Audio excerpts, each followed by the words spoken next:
Calling to order the San Joaquin River Conservancy Governing Board, and I would like to have us do the Pledge of Allegiance, and then we will go into closed session immediately thereafter. We have public comments first.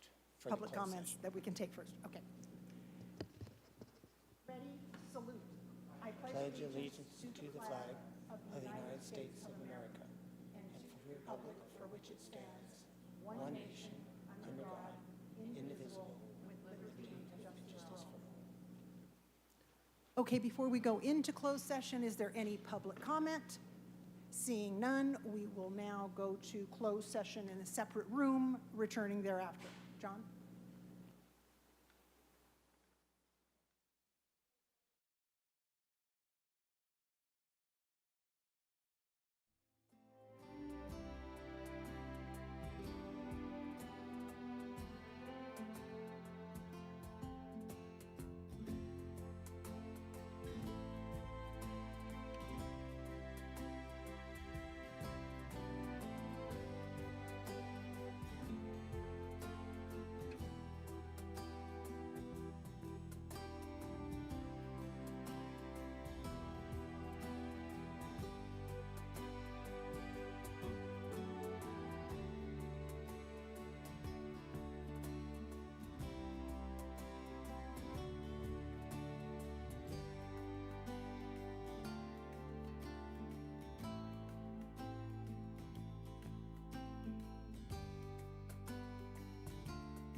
continue with our meeting agenda. We were in closed session, and there is nothing to report from that closed session. We will move on to item B, roll call, please.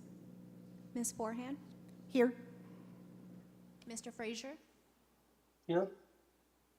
Mr. Carbasi, Here. Mr. Brandow, Here. Mr. Garcia, Mr. Jansen, Here. Ms. Vance, Here. Mr. Gresham, Here. Mr. Donnelly, Ms. Sharfer, Ms. Lucchesi, Here. Ms. Lukenbill, Here. Mr. Gibson, and we have a quorum. Thank you. If we can move on to item C, potential conflicts of interest. Any that need to be stated? No? Virtually, do we have anyone that needs to? Nope.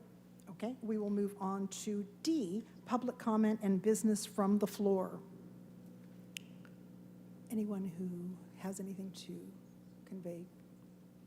Or? No. Okay, we'll move on to item E for the consent calendar. All items listed below will be approved in one motion unless removed from the consent calendar for discussion. We have E1 action item, approved minutes of August 3rd, 2022, and E2 information item, status and progress report on River West Fresno Eaton Trail Extension Project. Move for approval of the consent calendar? We have a motion. Second. Ken? Were you Ken? That was you. No, I'm sorry. Steve, who did the second? Oh, I'm sorry. It's like, okay. Councilmember Carbasi is a second. And if we can take a roll call vote, please. Ms. Forehand, Yes. Mr. Frazier, Yes. Mr. Carbasi, Yes. Mr. Brandow, Yes. Mr. Jansen, Yes. Ms. Vance, Yes. Mr. Gresham, Yes. Mr. Donnelly, Ms. Sharfer, Ms. Lucchesi, Abstain, as I was not at the August 3rd meeting. Ms. Lukenbill, Also abstain. I also was not at that meeting. Mr. Gibson,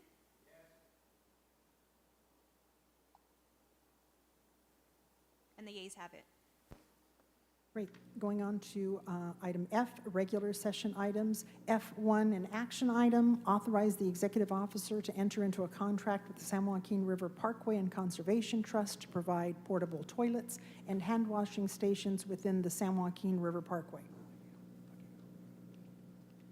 So, is my microphone on? I think so. This is an item that we've been working on for a little while. In April of 2022, we had a workshop. We discussed our $15 million allocated from the state budget. We did an overview. We discussed how the funds to be allocated, and we discussed the potential role of a joint powers authority. But one of the top items that came out of that was the provision of porta potties, trash, and security services.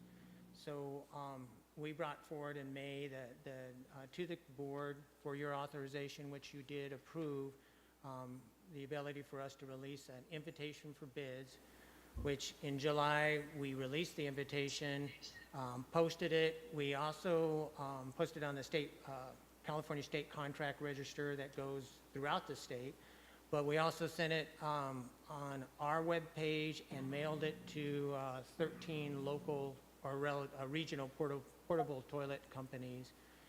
12 business days were provided for the release, and on the deadline was July 19th for us to get all this together. In the packet, we asked that we provide that provision was made for portable toilets to Ball Ranch, Jinko Farms, River West Fresno, Camp Pashayan, and an optional location at River Vista if we, as staff and board, decided that's where we wanted to go. For each location, single occupancy toilet for ADA disability and a regular-sized unit was also there. So we'd have 2 restrooms there to make sure we covered the ADA issues if we had any. Also included hand washing station for each site, and that includes 2 portable sinks that will be placed on the dirt ground on the right side of the portable pod toilets. Cleaning service, pump the toilets, cleaning, disinfecting toilets, adding fresh chemicals needed to comply with state and local health laws. We asked these to be done twice a week, and the decision was made to ask for them to be done Mondays and Fridays because we figured our weekends were probably our biggest usage time. So we'd get them cleaned before the weekend and then after the weekend, and then hopefully during the middle of the week they should last pretty good. The other thing we asked for is replenishment of supplies, toilet paper, seat covers, urinal blocks, hand soap, paper towels, and then refilling the water in the portable sink. We had 2 bids that were submitted, San Joaquin River Parkway and Conservation Trust and Biljan Logistics. Of those 2, picking the lower bid was not a real complicated issue. One issue we ran into as we were putting together our staff reports on this, we actually had we assume it was a mistake from Biljan's. When they had their grand total, which was included in our staff report, they reported it as $242,280. Actually, when you add everything up, it's $475. What they did is they did not add the provisional or the optional site into their grand total. So their actual total was even higher than what we originally looked at to determine the lower bid. But since it was higher than what they put down in their paperwork, we were pretty good on knowing that, yeah, we were still in safe territory to recommend San Joaquin River Parkway and Conservation Trust for a grand total of $128,543. So I've got it broken out here. You can see in the board packet even a more detailed package of what each site cost. And not each site was the same because of difficulties of getting into an area or ease of getting into an area. So bottom line, the lowest responsible bidder, and this is what the staff is recommending, is that the board approve $128,542.77 in general funds and a contract with San Joaquin River Parkway and Conservation Trust to provide portable toilets and hand washing stations along the San Joaquin River Parkway. Move to approve. Julie, can I this is John Donnelly. I didn't participate in roll call. The meeting didn't connect with the resource agency conference room. And I know Andrea Scharfer is also there, and I don't know if she's got another way to get in, but she's also on hold in the resource agency conference room meeting location. I don't know how we fix that. And so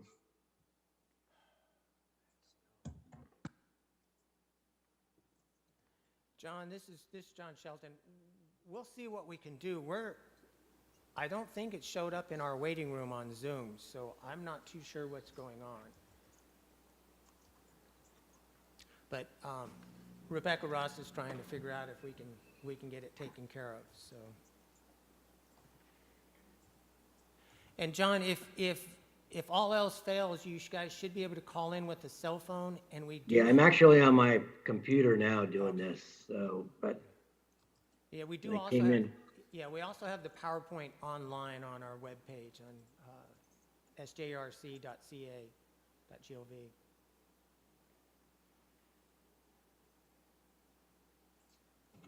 I don't know, did you get a second, or was? No, I haven't a second, but I think, I know we have this motion on the floor. But Yeah. I don't have a second.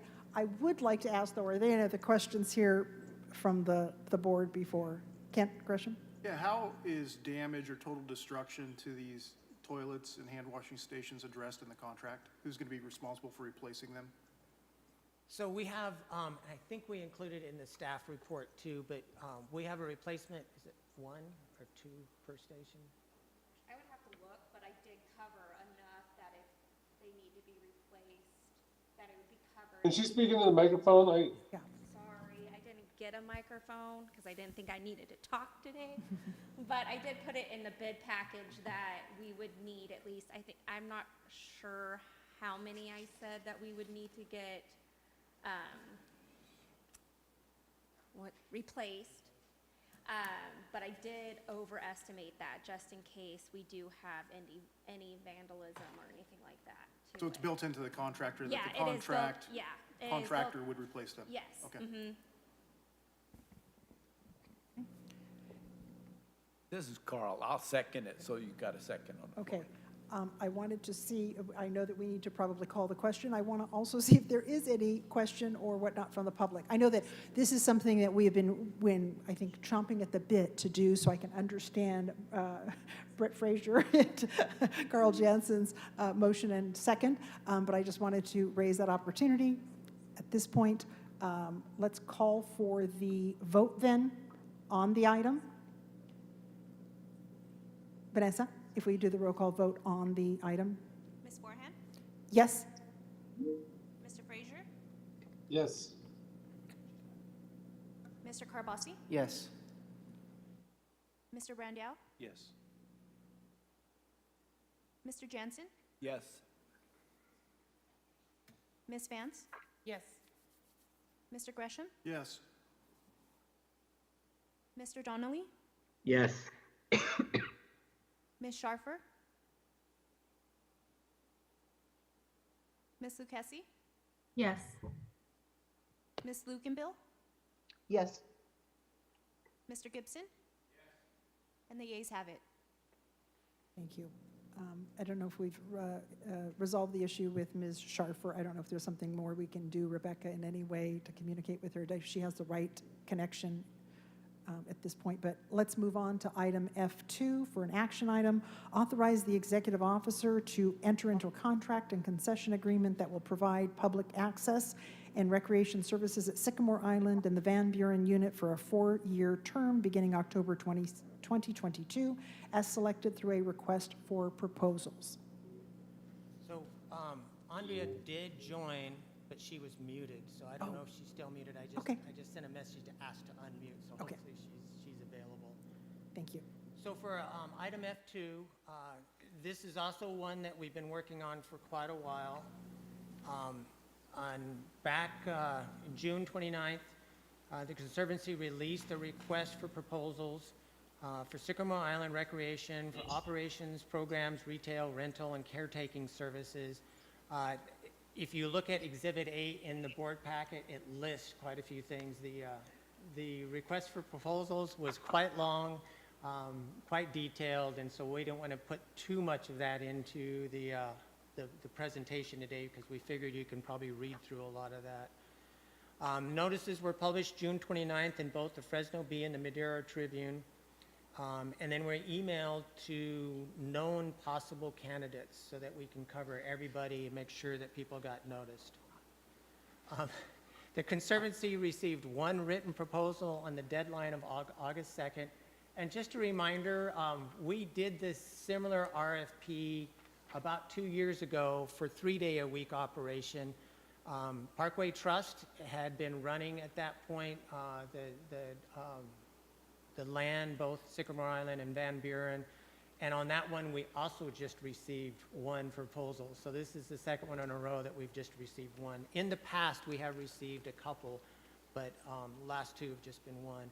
So we did receive another one from the San Joaquin River Parkway Conservation Trust, and that you can see in the Exhibit B in the board packet.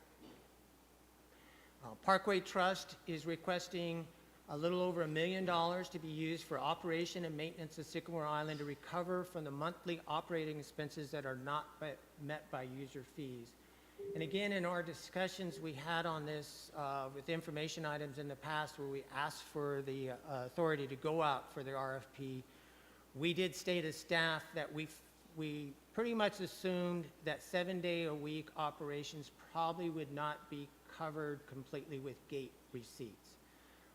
There is an item, and we have it covered in here, that even makes this more interesting, and I think more of a good reason to accept it. The other thing that was in here that is quite expensive, but the review panel looked at this, also thought that it was very worthwhile.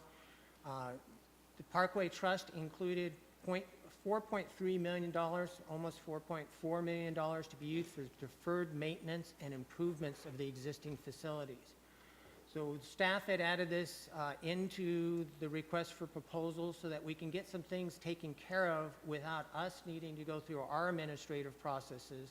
We can just have the concessionaire do it, have it all in one packet, and work on it. So a fairly large cost, but we'll detail some of this in a couple of slides. The other interesting thing, hours of operations. So yes, we are trying to go 12 months a year, and just during daylight. And as we all realize, daylight's a little different in the middle of the winter than it is in the summer. So they have different time periods, depending on what time of year it will be. 6 to 5:30 p.m., January, February, March, October, November.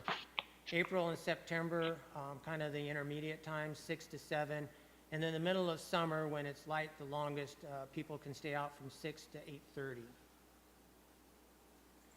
So the programs include, I did think as the executive officer is reviewing this, that this is very important to see, because this is things that the Parkway Trust has already been doing, been providing in many cases, and doing a very good job of doing this, and they're offering to do more of these. So guided, self-guided trails, there is a Trout Pond Nature Trail out there, guided river tours, calm water adventures on some of the ponds, so that they can cover all levels of canoer and kayakers. Field trips covering pre-K through college, including the 6th grade outdoor education for Madera Unified School District. And this has been mentioned in the past, but they've already been servicing all the Madera Unified 6th graders coming out to Sycamore Island, and they're proposing to continue to do that. Youth summer day camps, public weekend educational programs such as the Youth Naturalist Program, then public and private volunteer programs, corporate sponsorship program, and a corporate team building program is currently being planned. Proposed day use fee, maintain the existing fee schedule of $9 per vehicle and $5 per trailer on Saturday and Sundays, when the park is expected to see most of the visitors. So this is something that staff and the committee that looked over this enjoyed looking at and seeing, was the idea that it's just Saturdays and Sundays for paid. They also will still offer a discounted day use fee of $6 for disabled persons, veterans, and late day entries, and offer annual passes to the park for $85 and a discounted $60 for disabled and veterans. And then the park access to, public access to the park on weekdays should be free. And that, I think, is going to go a long ways for usage. I'm a little hesitant to think that our weekends may be the most busy. If we have free days, I think we'll have some other days that will get real busy during the week. We tend to get people out there a lot, and especially in the summertime. So the organizational structure, they're going to hire 18 to 16 non-exempt employees to serve as park host, including one lead host at Sycamore Island. 2 fully trained park hosts will remain on site at all times during operation. And then the lead park host will be Red Cross certified, basic first aid and cardiopulmonary resuscitation. So we added in a table of what their expenses, what their proposal was for their expenses. This is the deferred maintenance for the property maintenance portion. The first one is develop a property management plan, $2,500, regrade existing roads at Sycamore Island where public vehicles and traffic will be permitted, $245,000. Just a note on that, this has been one of our issues, is we've had several times where the road has gotten washed out where its entrance has been in. And it's always been in the past where the concessionaire has asked the Conservancy to figure out how we can do this. We've had volunteer work from some folks in the past who come out. So it's going to be real nice to get this graded and set so that it's fairly nice and easier to get into. It's not quite perfect access for school buses at this point. We have some schools that don't want to even drive in there.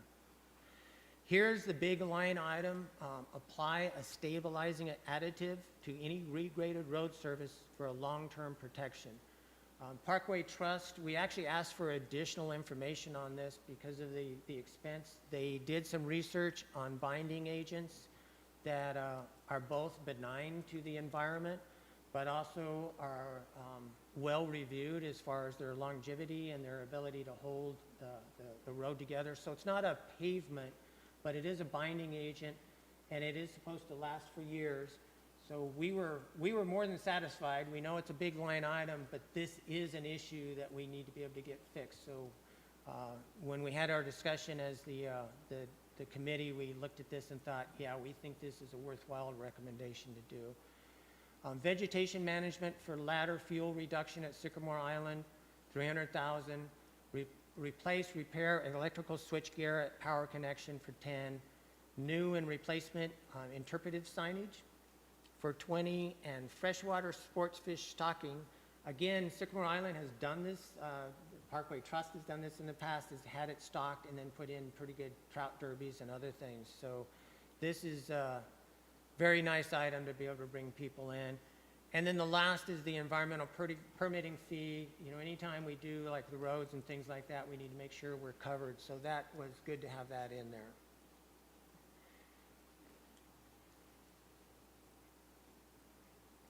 Got to let Rebecca in.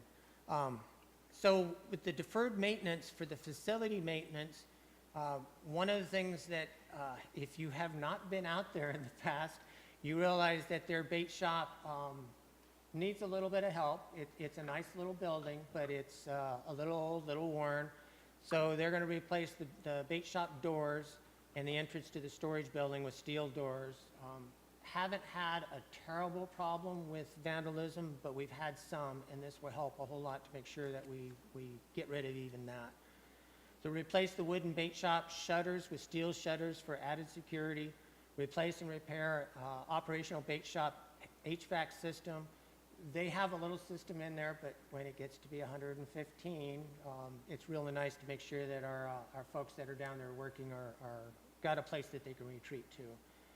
And then replace and repair the bait shop ceiling and or roof.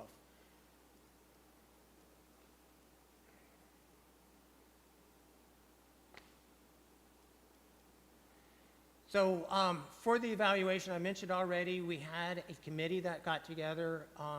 We looked for at least one outside reviewer to be able to work through this. And I do want to thank Member Vance for, she may not even be aware, but we did borrow Cheryl Moxley, who's Fish and Wildlife Interpreter for the department. She has helped us in the past on some of our reviews, and she sat in on our review on the 26th. The interview panel basically got to a very strong consensus that we think, even though it's a fairly expensive concession agreement compared to what we've done in the past, it offers a whole lot more services. And we think the deferred maintenance activities that are part of this are things that really need to be done. So we are recommending, the panel recommended, and I think the staff is recommending to the board that we approve the No, she's not here. proposal. I guess she's at home. I don't know where she is. Let me make sure. So from there, I think at this point, we're offering up our advice, but we do expect some questions. There's a lot of details in the board packet, and hopefully we'll be able to answer it. But we do have, Parkway Trust is here in case we have some questions they may be able to answer that we may not be able to.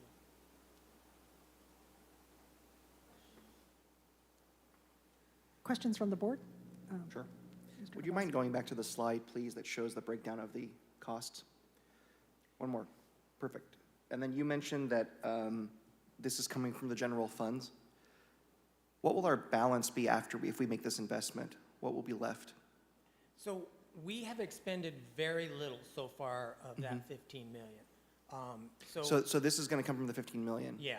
So the reason I ask is, I've been to Sycamore Island. It's fantastic. You guys do a great job running it. It's Luis and Councilmember Chavez and I went out there. We didn't catch anything, but that wasn't the point. It's our fault.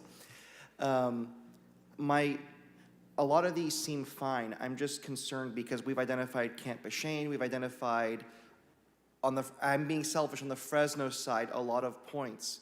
I want to make sure that if we're going to start expending this money, we want to do it as fast as possible, but we're looking to see if we're going to have enough for all those things we've talked about. This is a very large investment, at least for this 3.7 million. Can you tell me more about that? Because I'm not familiar exactly. Why would it cost so much, and what will the stabilizing additive do? What is that exactly? Why is it so expensive?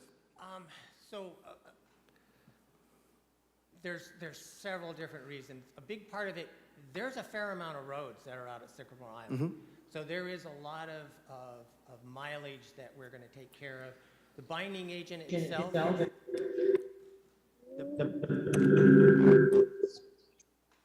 think somebody in the room, that sounds better. Yeah, the binding agent itself is fairly expensive. The application on it is somewhat costly, but it's mostly the binding agent and the amount of agent that we need to use. So I think if what you're looking at, if we were to compare this to trying to go in and pave an area, you know, when you pave it, we first put in a road base, you pay for that, and then you pay for the asphalt and then also the application of it. So it compares pretty favorably to an asphalt, plus that means we don't have an asphalt that's down in some of the floodplain area. But you also have to look at some of the application of this is you're still going to want to make sure that you compact it and all once you get it through. So it's Okay, I understand. So it's just the cost of. Now, how was the estimate reached? Did we do some sample bidding, or was it just a best guess of what it would cost? So that might be, I think that would be probably best answered for the Yeah, Parkway please, Trust. Ms. They're, Weaver. they're the ones who proposed. Okay.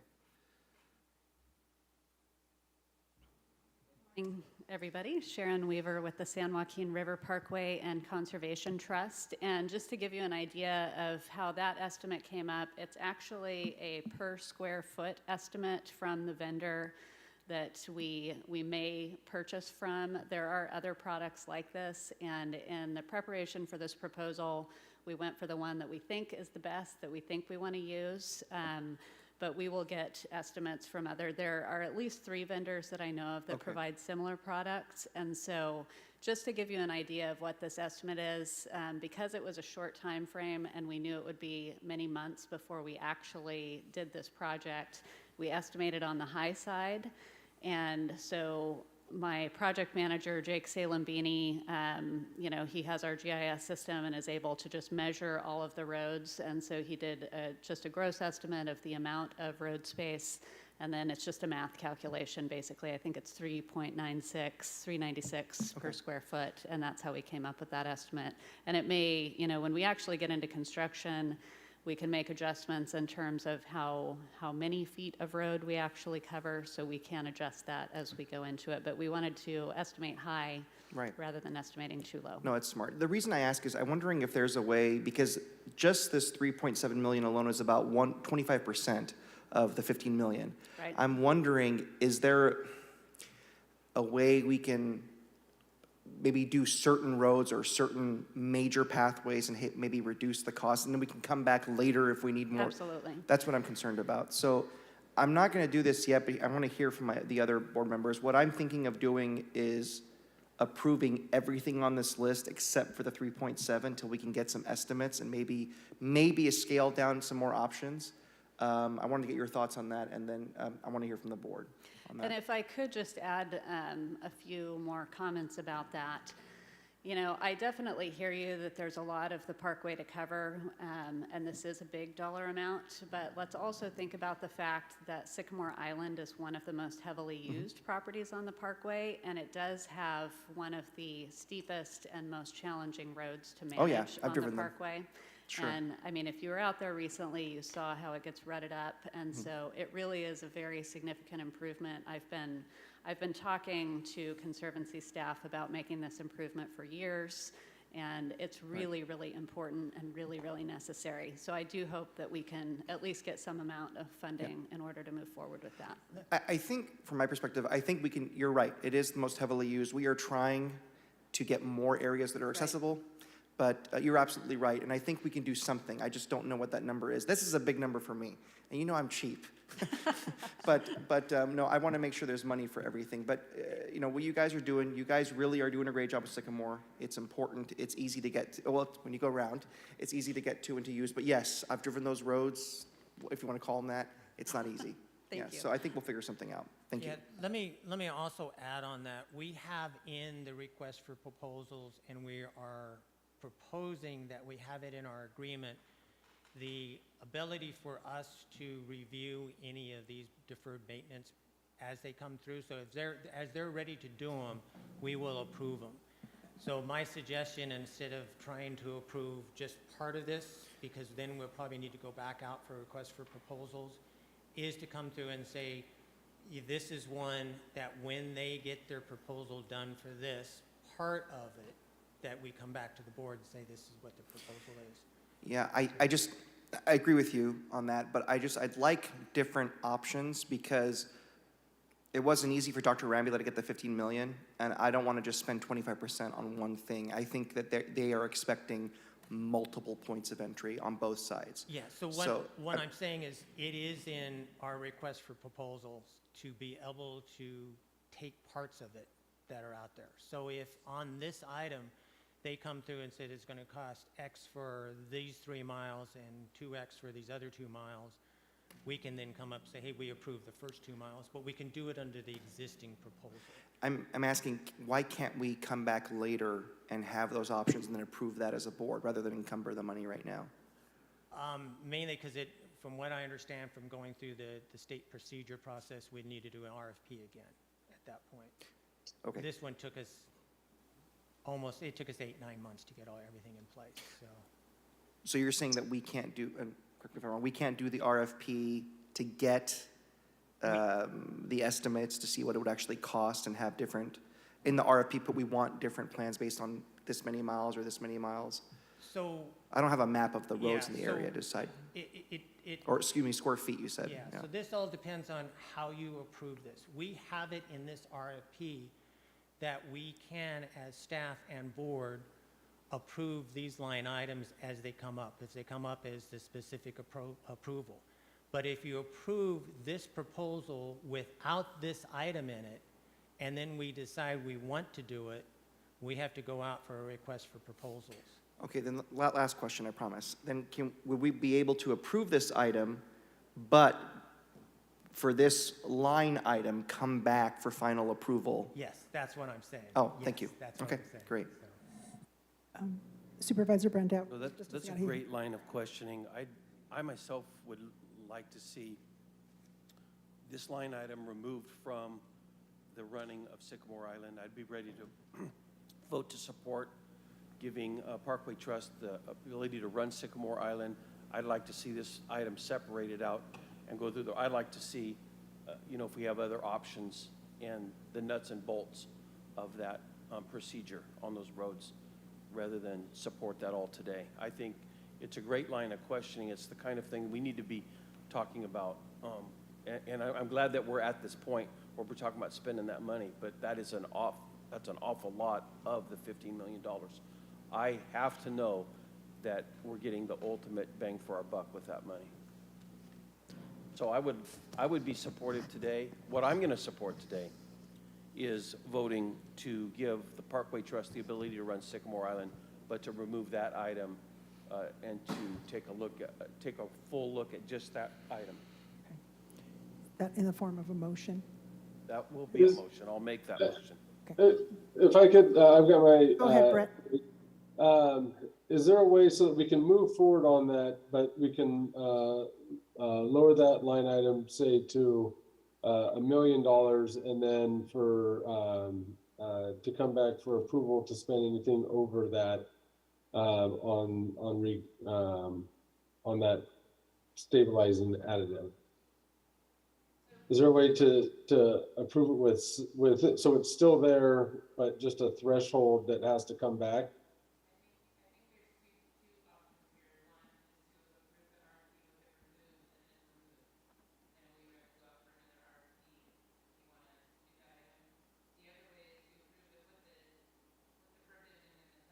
I can't hear whatever's being said. Sorry. Okay, let me try again. So there's. Can you hear me? I'm such a loud Yeah. talker. Okay. I think there's two options. One, we could approve the RFP as is. That would encumber the funds for the full RFP amount. You can later disencumber funds. Okay, so it's not like gone forever if it's not spent. The other option would be to approve the RFP with that removed, but if you later decided to add it, you would have to go out for a separate RFP. I think those are kind of the two choices. Okay, I'd like to raise a question. What would give us the greatest flexibility on this, only because I'm in agreement with that position. I absolutely am, because when I look at this and at $3.7 million, it is about 24.66% of our $15 million. And I think, and I drove out there last weekend. I went out, or the weekend before, and I do see that there are ruts and whatnot, in the area. But we're talking about two different processes. There's the regrade existing roads, which is, I realize, essential, and that's at about $245,000.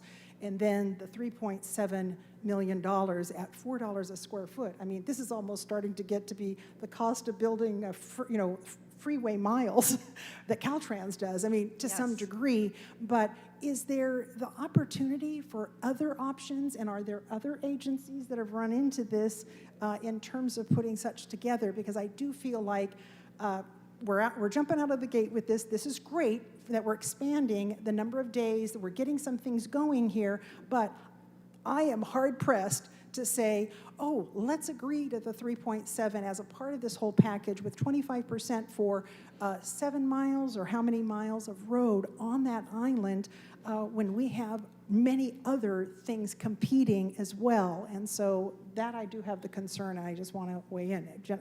Sharon, did you have the? So I was hoping that I could just add in a few additional thoughts about this. I completely understand your concern about the dollar amount, and I would have the same reaction if this was presented to me. And what I think we can offer, and the reason we included this in our proposal, is that we actually have the project management capacity to do exactly what you're asking for, is to go through the bidding process and bring back to you, here are the options, here are the estimates, what do you feel comfortable moving forward with? That's the kind of process we imagine for an element like this.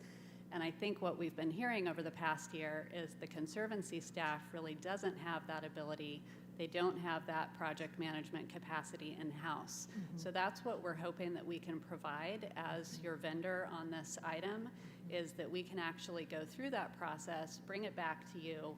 We will not go out and expend the funds until everybody is comfortable that this is the right solution for this road. But we can actually handle that process rather than sending it back to the Conservancy staff and asking them to go through another RFP process or a separate bid process, which is a challenge in and of itself. So that's what we've written into our proposal, is that we want to do that bidding process for you and bring those options back to you. And if you say we only want to do 3 miles of the road instead of 7 miles, that's totally fine. We can change the estimate and bring that back for your approval before we actually expend the funds. Thank you. Carl, I think Carl we have next, and then we'll go Paul. My first deal, when I looked at it, those numbers, of course, jumped out at me. Just the grading alone, I don't think I spend that much in the irrigation district grading canals. I think it's high. I think there's better ways maybe to do it. My main concern on that part of all these items is whether this is, I don't want it to be that they got thinking that this money's got to be spent. If you can do something for half of what is here, I don't want it to be an open-ended deal that they think they have to spend up to $19,999 because it says $20,000. And so somehow, one of the things I wrote down here, I would think that they should look at Saturday, Sunday, and holidays for charging. That 4th of July, or Memorial Day, Labor Day that falls on a Saturday, on a Monday, that you're going to have that whole weekend, might as well pick up that extra 4 or 5 days a year that you're probably going to have a big attendance, would be a suggestion.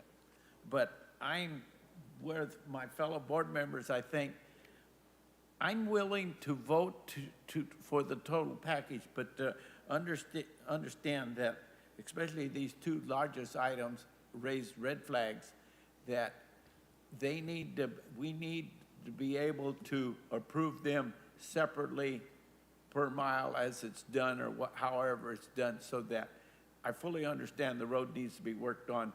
I haven't been there in a year or so, and I'm sure it's not any better than it was when I was there a year ago. If I can address, I think Julie, board member Vance's comments, I think she is right on, is that we tried to put it in the proposal, the request for proposals, the ability for us to approve these deferred maintenance as they come up. So if they make an offer to do less, or the value comes in less, we can approve that. We can bring those questions back to the board. But if we approve this, if you approve this without this item in here, and then we need to go out back for a request for proposal, as Ms. Weaver said, we may be forced to run the program ourselves. And I do have a couple of new staff folks that may be able to come in that are field people, but they're not construction people. So our question on this really is like, this is part of their ability to administer, to be out there. We will, as staff, try to oversee it, but we're going to rely on some of their ability to do stuff. So we would, as Ms. Vance said, we would need to go out for a new RFP if this is not included in it. But you do have the ability to then say, after this is approved, with this in there, to say, no, this is too expensive, let's not do this whole thing, let's do half of it or something like that, when we bring it back with their specific proposal. Add a couple of things. So the way most of our state contracts would work is that we're reimbursing for actual costs. We're not just giving them a pot of money to do whatever with. So if things come in less, you're paying them for less.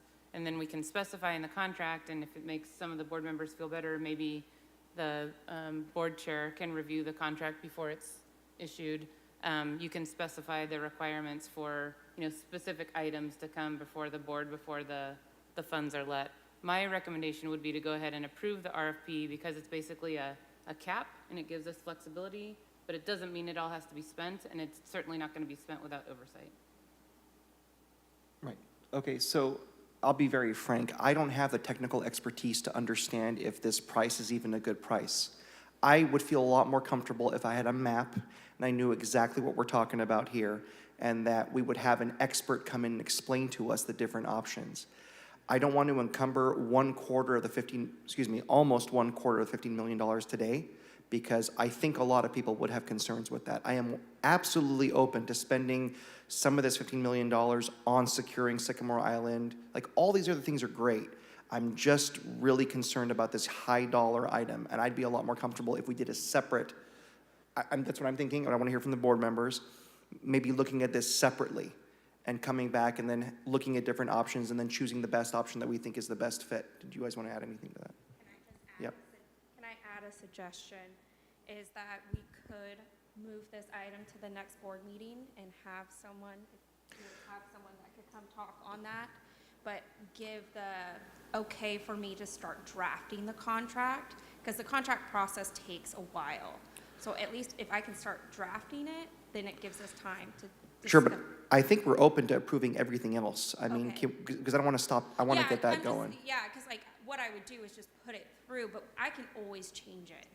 So if you don't want the road, I can take it out. Well, and presumably you could maybe put that draft contract language before the board, Yeah. because maybe that would alleviate some people's concerns when they see the language regarding approvals and review by the board. Yeah, I could do that.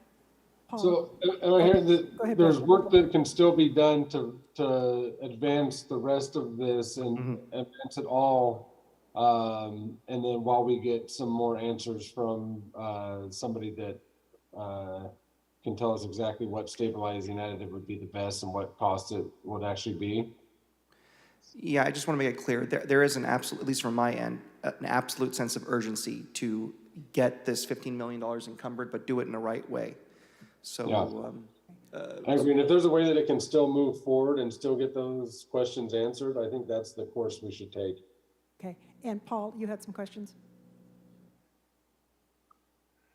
Yes, was the previous RFP that we approved in the Parkway one, did it include Van Buren last time as well? Yes. And the roadways that we're talking about are both Van Buren and they're only the roadways on Sycamore Island. There's not vehicle access on Van Buren? Does there need to be vehicle access on Van Buren? Not public vehicle access. There's maintenance vehicles that we go through there and monitor. Right. We go through there quite a bit. So listening to it, I agree much of what's said, that we need to encumber these funds as quickly as possible. I think it makes a lot of sense that 25% of our $15 million could easily go to roadway improvement. Access for the public requires roadway improvement. So it would seem like a great way if we got this budget in. The other thing that we really need is a capable vendor, a proven vendor, which I think the San Joaquin River Parkway has done to implement this. It gets the public there faster. So if there's a way, and I'm not the parliamentarian to do it, but if there's a way to adjust the RFP so that we could go forward, I would say, for my voting, I am supportive of a proven outside vendor having access to as much as 25%, having access to what we consider a very equitable roadway budget, if you will, out of our $15 million. There must be a way to do that. Okay, so first of all, I want to say that Supervisor Brendow, you have a motion on the floor at this point here, and do you want to state that? And I think that let's listen to this, number one, see if there's a second to it, and then if we can get to some sort of consensus here. Go ahead. You know, I've been listening, you know, I would myself, if we're gonna spend that kind of money, I want the person that's gonna build the road to stand right there and tell us what he or she can or cannot accomplish in what amount of time. I mean, it's a big deal to me. So I want that person to stand right there. That's why I wanted to separate the two. And I would love to ask questions like, are there other options? Are there other products in the county of Fresno? When we go to build a road, there's usually more than one. I mean, do you lay down 4 inches or 3 inches or 2 inches of base? And then what, you know, depending on the use, is it a rural street? There's a lot of options that come into play. And I'd kind of like to hear, you know, some professionals tell me, you know, that, you know, lay out these options. This product will last for 15 years. This product will last for 35 years. So that's kind of where I'm at. It's a little technical. If there's a way to still do that, I am open to that. Supervisor, what if we amend the motion, and I'll second it. Either we separate these items, so we can approve everything on the list except for this, and then we allocate up to $1 million, so we can do the RFP. If it comes back at more, we can look at it then, but that way we can get an expert to come back to us and give us an idea of what it will cost and what options there are. And then we can decide to either lower or higher the number. But does that make sense? Can I offer a slightly Okay, different proposal, but maybe gets at the same thing, mainly because I'm thinking about state contracting and RFP processes? My suggestion would be to approve the RFP as is, but that the next board meeting, we get the contract to review, and it has specific language about that the road-based item will not move forward unless and until XYZ. Okay? That Conditions. does mean the funds are encumbered temporarily. You can disencumber them, though. But that way, we have Yeah. we have our options sort of encapsulated, but it's clear that that specific item doesn't move forward unless and until we say yes. And I respect that. Again, I don't have the technical expertise on this particular item. I feel really uncomfortable encumbering, even if it's temporary and it comes back, 25% on one project when we have so many points of access we're fighting for. But I think if in this, what she's making the modification here, should you be willing to accept it, Supervisor, is that it's allowing some flexibility in this, and it's not, it would have to come back to this board, it would not be expended. If I understand this correctly, we're approving everything but that, but we're going to park that to the side, because frankly, that's not going to be done like in the first, I mean, you'd have to do the grading first. So that's all going to happen in this timeline. I would like to have this further vetted, again, just because there's just so much about this. So I feel like, can we do this in a flexible way that still it has to come back to the board? We are not going to expend any monies or agree to expending those monies toward that end until we have more information. But we're not blowing up the whole RFP. We understand that. But you're hearing enough discomfort from this board. Again, we recognize the need for us to move forward with these things, but this particular item gives me a bit of heartburn, as I think it does several people up here, and I'm sure perhaps listening. So I would like to see about what Julie, what you were suggesting, but that there is no movement on that particular item, line item, until coming back to us with more information and other options. I mean, it's like if there are vendors out there, all of them are at $4 a square foot, or some of them at $2.50, and frankly, I drove out there, but I couldn't tell you which, are we talking about every road that's on the property? I mean, I think we need to look at that as well, and is it essential? Because coming down, oh yes, I mean, there's a lot of ruts, you know, and it's kind of like I was bouncing around and I thought, oh my gosh, this is, you know, it does need to be regraded, but can we make the decision a little differently than we're going to apply the same standard to all of it for that cost? I mean, I don't know. I feel like we need to dig deeper into this, and I don't think it should take 8 or 9 months to do this. I mean, I think that we can do this, you know, in a matter of some short period of time. Brett? You know, listen to what Rebecca had said, that maybe our motion today should be staff direction to start with the draft contract language, and for all of this, with somebody coming back to let us know at the next meeting what it's actually going to cost and what the plan would be for doing those roads. But we can move forward and not blow up the whole thing. It's not approving it today. It's just moving it closer to the goal line and then getting those assurances that we had or that we want.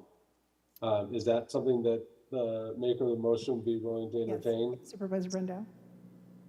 So if we do that, is the contractor that has talked with Parkway Trust, is that the only contractor that we will hear from when it comes to these roads? So let's back up a second. So unless and until we approve an RFP, we're asking people to come forward pro bono and do a bunch of sort of estimation Well, work? they have one.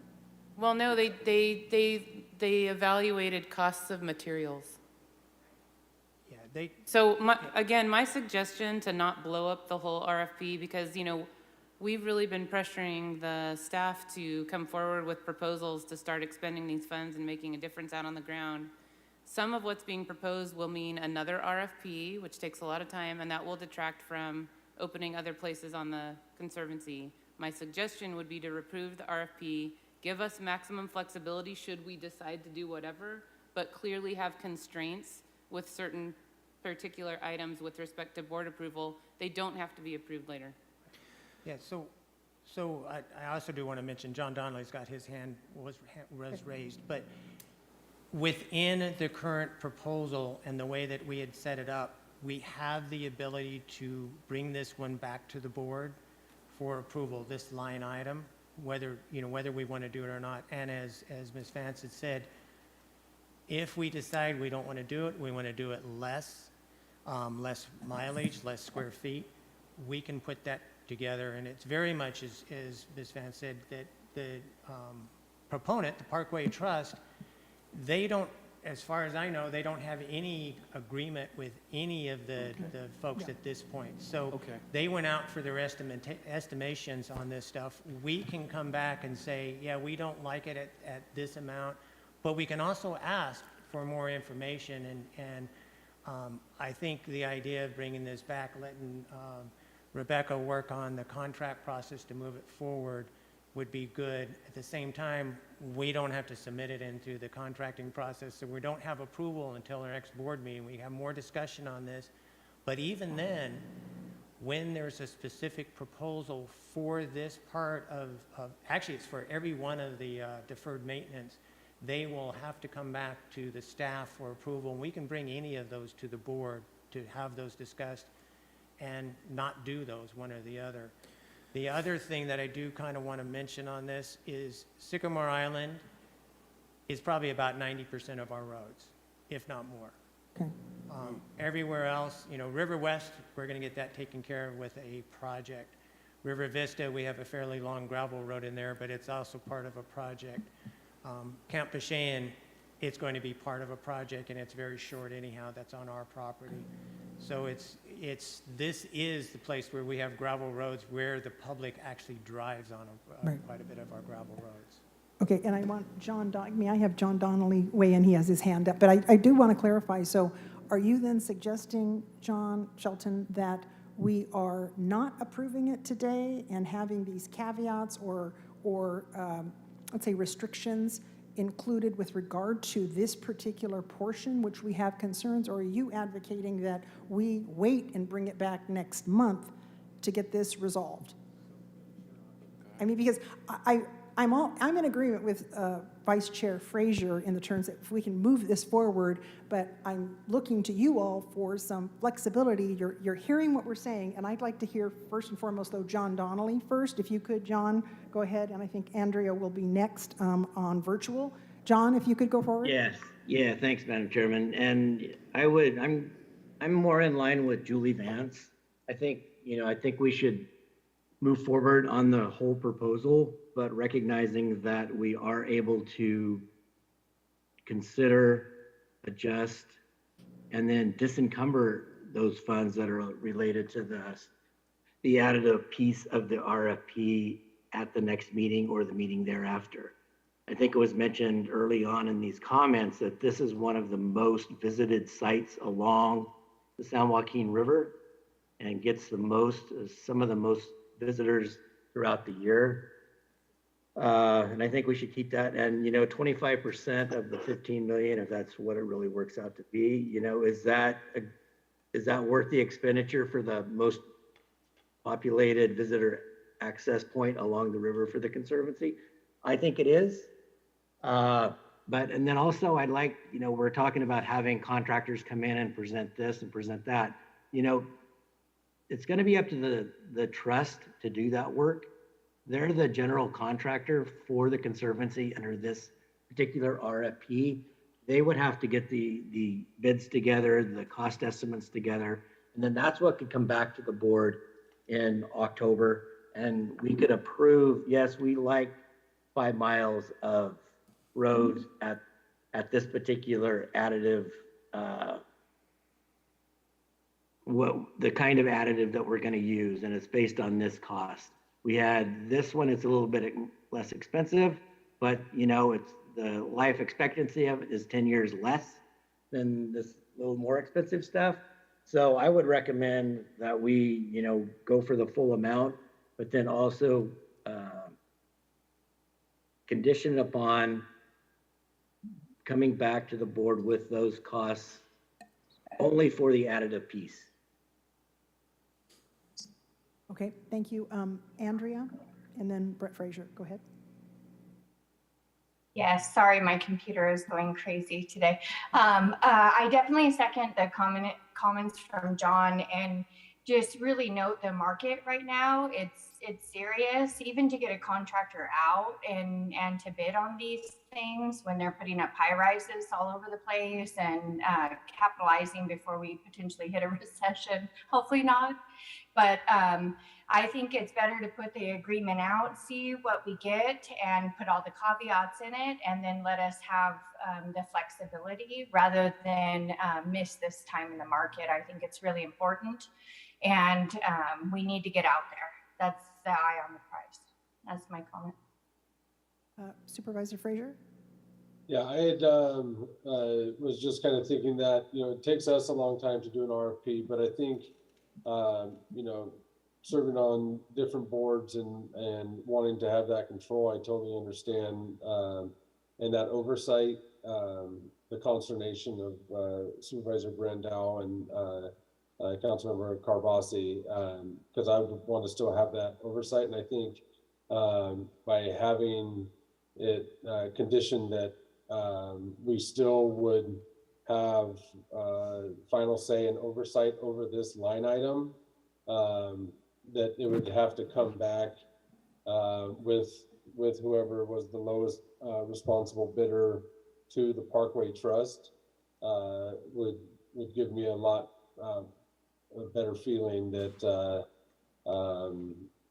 that we're not just either, because it could be that we need to spend this money, and tell us why it is that we need to through that bid process, and with someone telling us, you know, maybe spending that 3.7 million will save us 10 million in maintenance over the next 30 years. And that could be a good deal.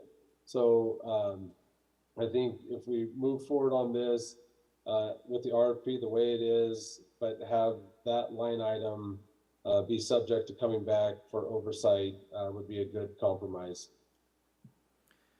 Ren, I'm sorry. Supervisor Brandow? Well, Oh, I'm sorry. Oh. Did you? I thought you had. Still comments and questions. Okay. I've got one. So, yeah, I apologize. I'm going to vote no today. And the reason I'm going to do that is I approve everything on this list, but I don't like flying blind. I have a dollar amount. I don't have a spreadsheet outlining what it's going to be. I don't have any experts coming in explaining how this is going to work and giving us options. I don't even like the message of just encumbering money, even though we can come back and change it later. I haven't spoken to BHC. They're doing the River West. I have not spoken to any other stakeholders.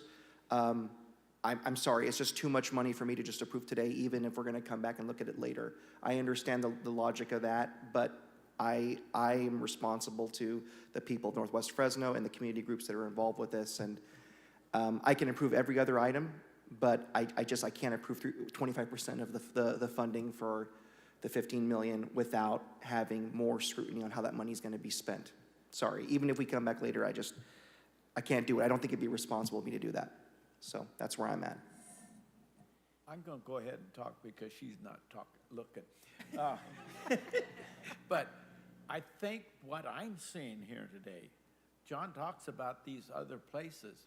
This is a real wake-up call to all of us that roadways and trails, these trails that we're talking about in West Fresno, I think we're going to be shocked when the bids come in to do the 20 feet of trail with 10 feet of asphalt and 8 feet of gravel and 2 feet of on the outside of that, I think is what it calls for. We're going to be super shocked at what the price comes in at. Yeah, but you see, Carl, the problem I have is we've got the entire Eaton Trail. And if we're going to be shocked, we're going to put 25% towards this. And then are we going to have enough to finish that Eaton Trail? I mean, that's going to be a factor too. So we're putting too many eggs in a basket. The Eaton Trail should be out of bond funds, correct? I mean, that would be that would be new construction. Yeah, and, Right. and if I can also point out, we are trying to figure out ways to build things that are less costly to maintain. So when we get the Eaton Trail, you go out and look at it, well, it will need to be re-oiled and other things like that, but It's as was pointed out, I think Carl pointed out, is it will save us some money over time to be able to get this base material on here. Because like I said, every winter, almost every winter, we have to go out and patch that entrance road. And then there's areas out there. So it is one of these deals. But the big point is, as Member Frazier just pointed out, our bond funds do our construction. Going out and doing a maintenance project, that's tough for our bond funds to do. So this is where, we're looking at being able to expend this money. But while I have the speaker, I did kind of want to address the chairman's question that you had earlier about what we're recommending. Rebecca and I are talking with, what we are recommending is that you approve the request for proposal and this proposal, but ask us to bring the contract back to the next board meeting. So you can see in there that you have the ability to approve by whatever measure any one of these deferred maintenance activities. That way we can keep moving forward on the process, because the process is we had a full approval today. We then put together, by negotiating with the proponent, the contract, the grant, not a grant, it's actually a concession agreement on this. Once we get that done, in most instances, if you've approved everything, then we just submit it. We've had some of our contracts, agreements take 5 to 6 months. We had one that was a little bit further. We're hoping they're going to be quicker. But we have the ability to put together a contract between now and our next meeting and bring that back. So we haven't encumbered anything until the contract is all the way through the process. So we're, even on a best case scenario, we're probably 4 or 5 months away from having anything encumbered. So our recommendation as staff is to go ahead and approve this as the proposal, move through with negotiations, bring that contract concession agreement back to you for approval, so that then you have the knowledge that you have the ability to look at any one of these line items, including especially this one, to say, yes, we approve it, or we want it modified, or we want the expert opinion. Because I'm in the same place that Member Karbasi's in. I'm not a construction person, so me being able to go through and look at it, I've looked at the materials supplied. We asked for some additional information from the Parkway Trust. But in reality, it's as Member Donnelly said, I do rely on the proponent and their expertise and their due diligence. They're acting as the general contractor. And if we go out for a separate RFP, we're going to be, again, looking for a general contractor to be the experts on this, because we don't have that authority.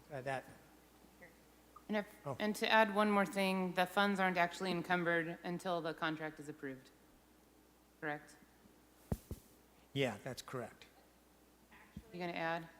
So the new state process, so it gets put into fiscal. Yep. So what I would do is create a procurement contract and then a purchase order. At that time, the funds would be encumbered once I do a budget By check. approval of the RFP? Yeah. Okay. So And can you tell us how the process and how quickly you can disencumber funds for those that So- aren't maybe familiar? we would just fill out a DPR 230 form. I just found out that form because I have to do it for some other purchase orders. So we would just do that and explain why we are discumbering some of this funds. Okay. Kent Gresham? go Yeah, I ahead, you feel have a I should question? probably explain myself so people aren't surprised if we vote now. But everything about this feels good to me, with the exception of that $3.7 million line item. I hate to torpedo an RFP, but approving $3.7 million for a project that we don't even have a scope of, or a menu of 4 different options of, just doesn't feel right. Supervisor Brandow, did you want to, your motion, I didn't know if you wanted to restate or make any modifications so we know what's on the table, and then, go This ahead. is one of those things, and so just so you know, I think this is fantastic debate, and we need to prepare ourselves, because there's going to be much more of this. So I appreciate everybody's viewpoint on this, and I see the benefit of folks that think that we should just continue today.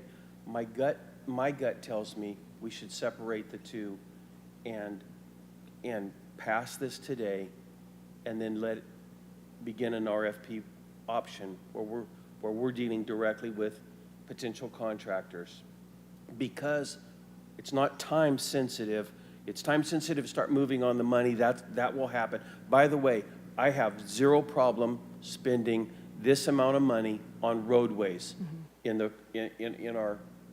areas of our concern. So it's not about how much money it is, it's just that I need to hear from the pros. And I would feel better when we're talking about 25% of having that within our grasp, our grip, to make that decision.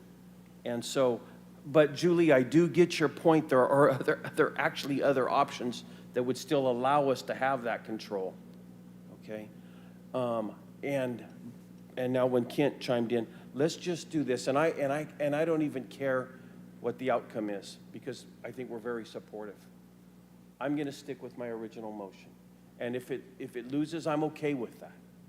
But my gut tells me, let's give them the contract for running Sycamore Island, and then let's really take a strong, deep dive, as Kent just chimed in, about a scope of work. And then for this body, I'm not afraid of spending that much money. I don't want anybody to think about, and I'm not afraid of spending at Sycamore Island on roadways. So I want to understand your motion from a procedural standpoint. Yeah. So would that mean approving the RFP minus the 3.7? Yes. And is that something we can do? I think so, yeah. Okay. But also be aware that we have to bring back to you for an action item the new RFP. Yeah, It would and be I a would make separate that part of my RFP motion. in that Right, case right. for the road. I would make stabilizer. that part of my motion, and to come back immediately. By chance, can you rattle off your, I asked Vanessa if she's got the motion written down. She says, yeah, she needs it clarified, so. Shoot. Thank you, because I've needed it clarified in my own mind. I mean, there's been great arguments. So I want to make a motion to approve the contract with Parkway Trust to run Sycamore Island minus the 3.7 or whatever it is for the roadway, the binder material part of it, okay? And then to immediately go out to RFP for this process, understanding the scope of the work needed, and to come back with options before this body. So that's the part, it's like so your recommendation is to do this one, this RFP, this contract, without this line item, and the request for us to come back to you with an RFP. At the next Because meeting. right now, the action, you can't approve a new RFP until we actually write it out for you. Understood. And that So that's assumes just we would direction. get anyone bidding on an RFP that was only for roadways. Well, I mean, why not ask for 5 million or 12 million? I mean, you have an arbitrary number here, and I think that's the comfort level. We'd like to have more information before making a decision. It's just way too premature. And, I mean, obviously, this big of a number throws everybody off, but obviously that's why there's a huge need for it. And so I don't want to just get so far behind on that when it's obviously a huge need. I mean, it's the biggest part of this whole budget, obviously. So I don't want to throw it completely out. I would like to see it maybe modified or some options that, this is for 2 miles, this is for just the entrance, this is for all of it. I just don't want to throw it all out and start all over on that one line item. But I also know that in public contracts, if it says that it's going to cost $3,729,000, the bids all of a sudden come in at $3,728,000, right? But it's obviously a huge need, and so I don't want to get rid of it completely. Chair, Yeah. can I get some clarification? I want to have Andrea Scharfer has had her hand up here virtually, and I want to have her ask any questions. Sorry, Andrea, I didn't see your hand. That's okay. Go ahead. Oh, no worries. I just want to provide, I've been in state contracting now for 8-9 years before moving over to agency. And I really want to understand the action here, because I feel like one is an RFP and one is a concession. And the two are very different. I feel like going out for the RFP is what we're all concerned about, is how much is this really going to cost right now? And one is a concession. So I feel like the two are getting a little bit confused here. Is going out for an RFP for road work and doing all of this work, if you have one general contractor and you have somebody that bids on all of this, we might as a state get a lot better deal rather than pulling certain things out. So I just want to make sure that I'm clear representing Natural Resources Agency as, are we talking about one entity doing all the work, or all this work needs to be done? We agree.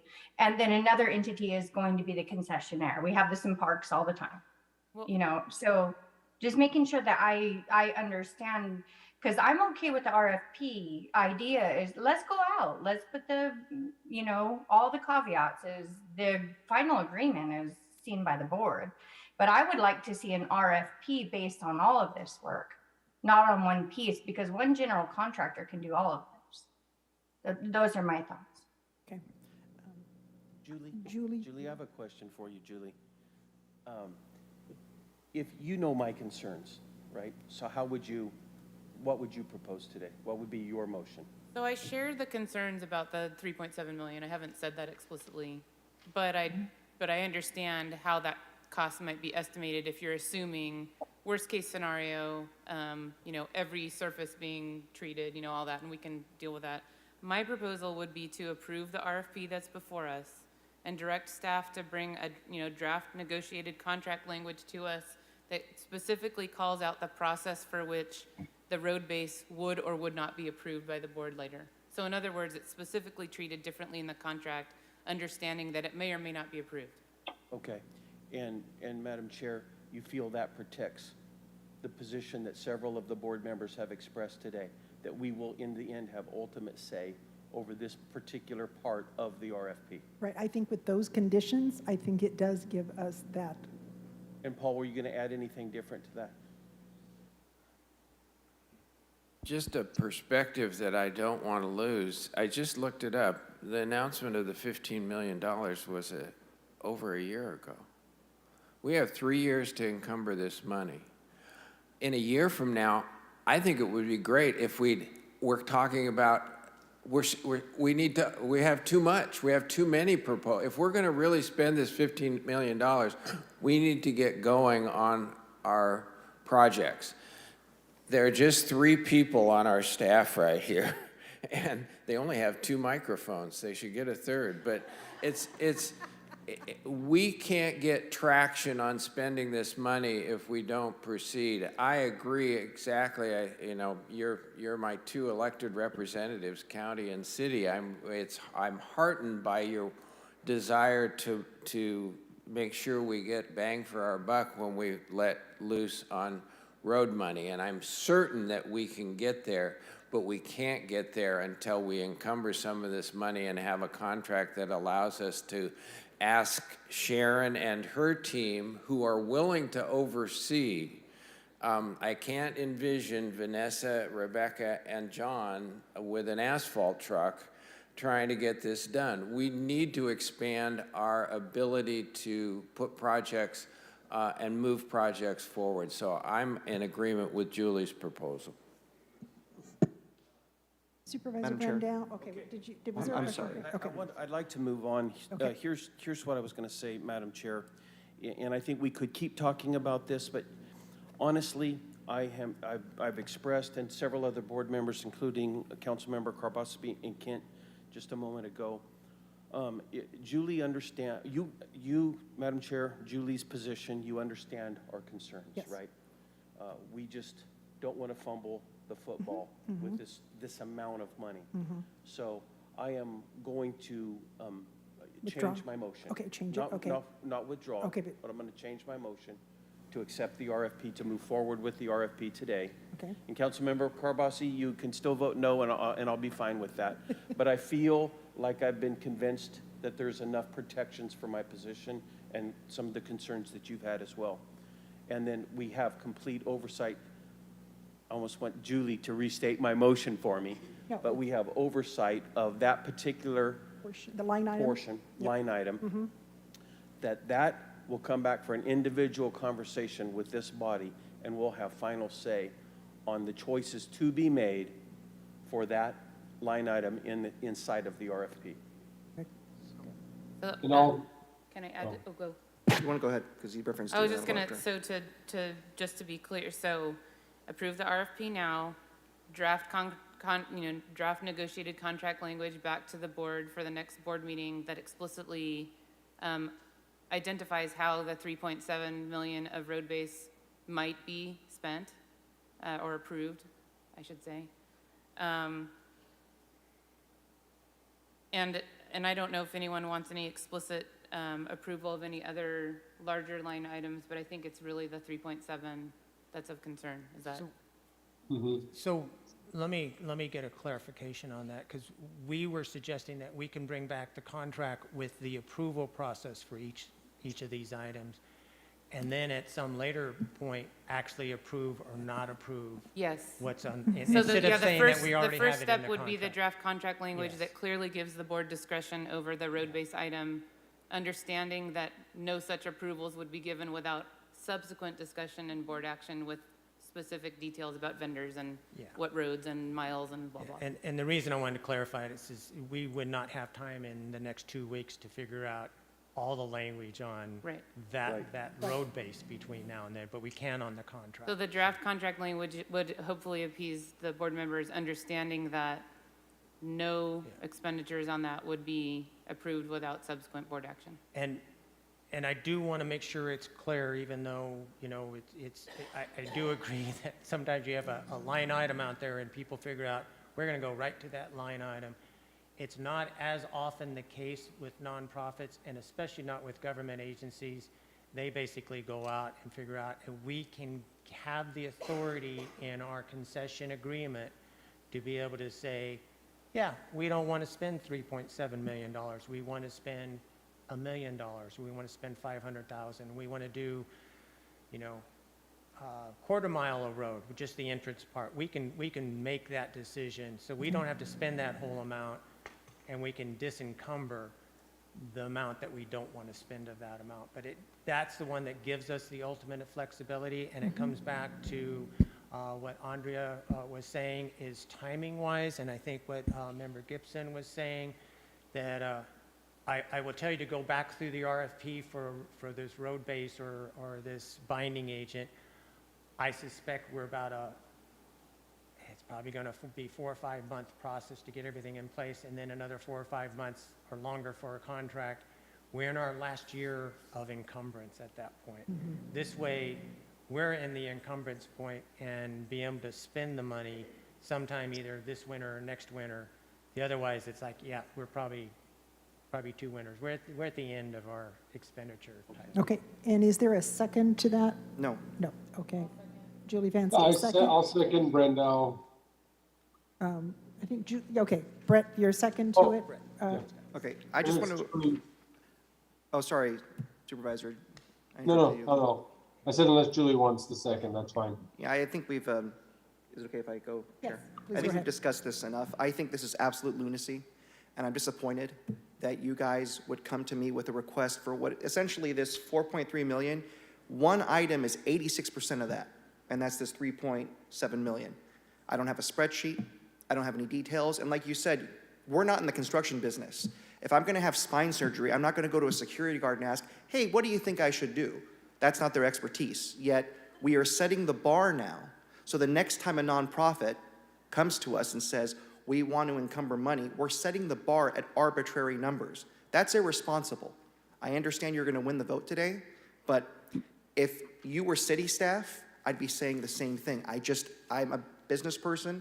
I can't just take someone's word for it when that's not their field of study. I'm sorry. So it's unfortunate because this is a great item, and I hate to do this, but I don't want us to feel the pressure of wanting to spend this money and then setting the bar the very first time we're facing this and blindly going in and saying we're going to benchmark 3.7 million for something, even though it comes back later. I don't think it's responsible, but that's just the way it's going to go.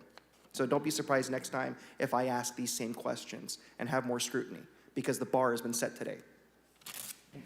I do want to remind you that we haven't had public comments on this yet. Yes. Is there any public comment at this time? No. Okay. We have a motion and a second, and can we call the roll, please, Vanessa? Ms. Forehand? Yes. Mr. Frazier? Yes. Mr. Carbasi? No. Mr. Brandau? Yes. Mr. Jansen? Yes. Ms. Vance? Yes. Mr. Gresham? Yes. Mr. Donnelly? Yes. Ms. Sharfer? Yes. Ms. Lucchesi? Yes. Ms. Lukenbill?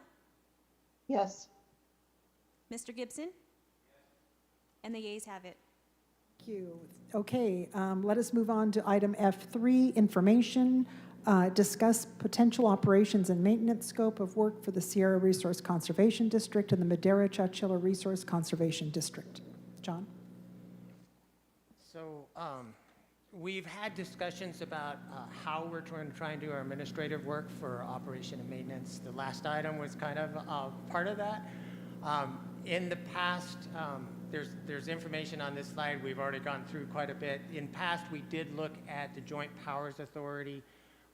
Our last meeting, we reported back that some of our potential partners are a little hesitant on this, so we're looking for other opportunities. I did discuss last time that we can work with the resource conservation districts. This is based on some of the other research I did. Tahoe Conservancy uses the Tahoe Resource Conservation District. They actually have a joint powers authority with the RCD.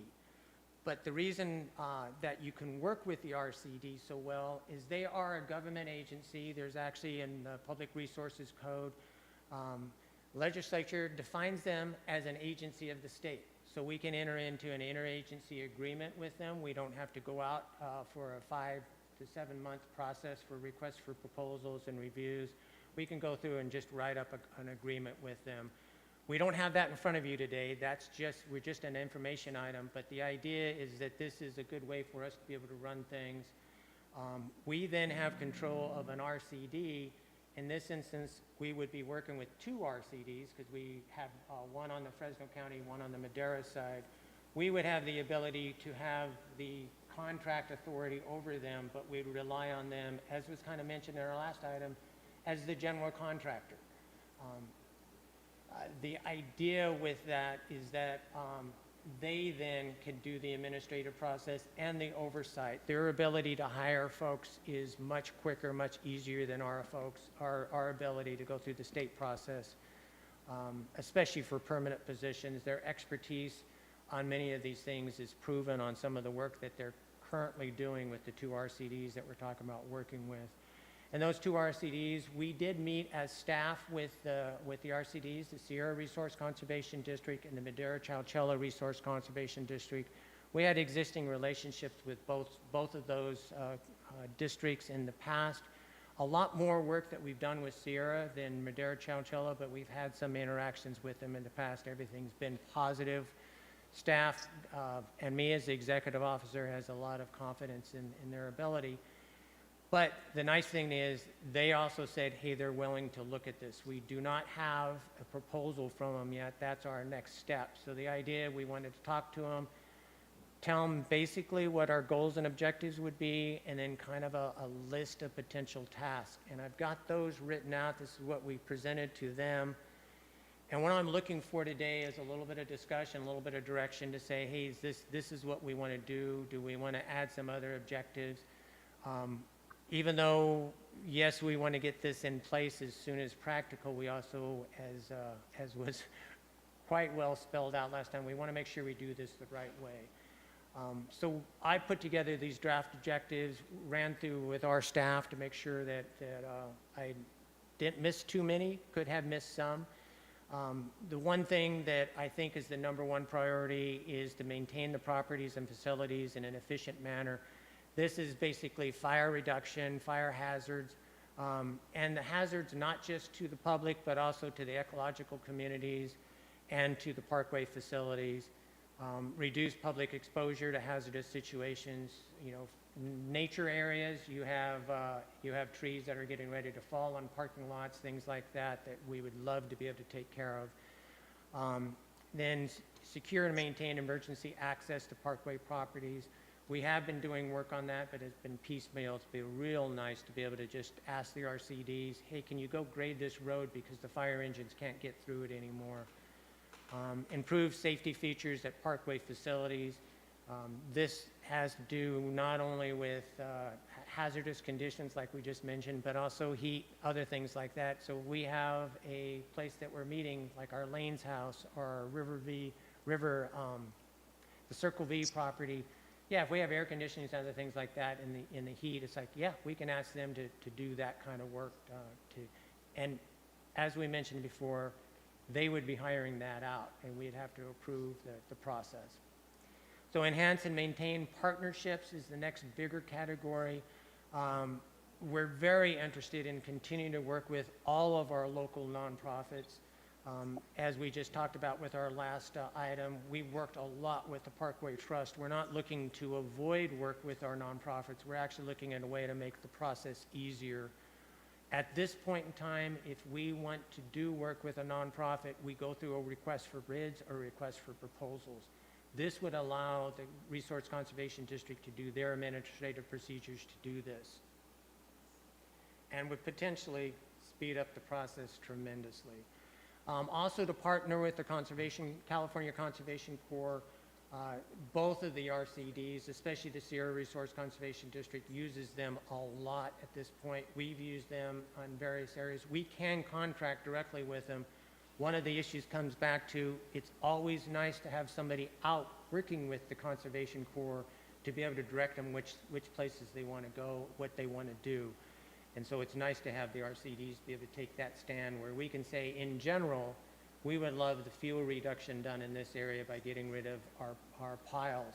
But the RCD can have staff out there saying, it's this stack of brush, it's this stack of brush, leave this one alone. Those sorts of things. The other is to partner with our local governmental organizations, cities and counties, and other districts, like potentially the Flood Control District and others. And then the big area that we've been exploring in the last few years is to partner with tribes and tribal organizations. We want that to continue. We have several local tribes who are very interested in working with us, and this would be something good to do. The next overall large area of objectives is to build a stakeholder engagement. Very interested. We've worked very hard in the last few years to get volunteer groups. Again, a lot of this is nonprofits that help us lead this, but we don't want to walk away and just say, hey, now we can do our operations. We have no place for volunteers anymore. Instead, we would love to be able to get the RCDs to help us coordinate, figure out how we're putting together the volunteers, provide the heavy equipment when we need it, and do some of the logistics and other things that come to be part of it. So don't take the place of the volunteers, but actually enhance our ability to use volunteers and the volunteer groups. One of the big areas that we have talked about, a big priority for me, and I've talked to the chair quite a bit, help us develop and maintain a communications plan. I think that's going to be very important. We haven't been able to do it as a 3-person staff very well. We try. We have social media, but to be able to get RCDs to help us and to put together the plan that then can be approved would be very important. Support public participation in the planning and decision-making. We have our board meetings. We only have had now one workshop under my tenure. I really wanted to try and get our workshops to happen more often, to get some more of the process. We're actually having informal discussions with the public that we can actually get the input and make people feel like, yeah, they're part of the decision-making process. At the board meetings, we bring proposals to you. The proposals are kind of done. Workshops and stakeholder engagement really means you meet these people ahead of time as you're putting together your ideas, and they help you form your ideas. So I would really appreciate this ability to be able to get the RCDs to do this. Collect usage data. We do not have those sorts of information. We know people use the Eden Trail. We know people are down on our Jensen Ranch area in huge numbers all the time. We don't have those numbers. We can get vehicle usage that come into Woodward Park, but that doesn't capture the amount of usage that's out there. There's other areas we may be able to catch this. And again, this is all goals and objectives, not set items that are being done. So a monitoring program or something like that, that'll be something that's possible, but not, you know, not necessarily part of this. So we'll have decision-making authority in the future on what we want to do on this. And then access to stakeholder engagement, assess stakeholder engagement and attitudes. I think that's all part of our communications and all. The other area that I think is important is support workforce development. I was just talking to some folks from other parts of the resources agency yesterday about trying to get workforce development going, and I said, it's not part of our legislation, but every time we've had it in our master plan update and everything else, we're always interested in trying to get the people who are working for us to have a career path. The California Conservation Corps, that's what they do. There's other instances. The Fresno Building Health Communities has had their youth ambassador programs.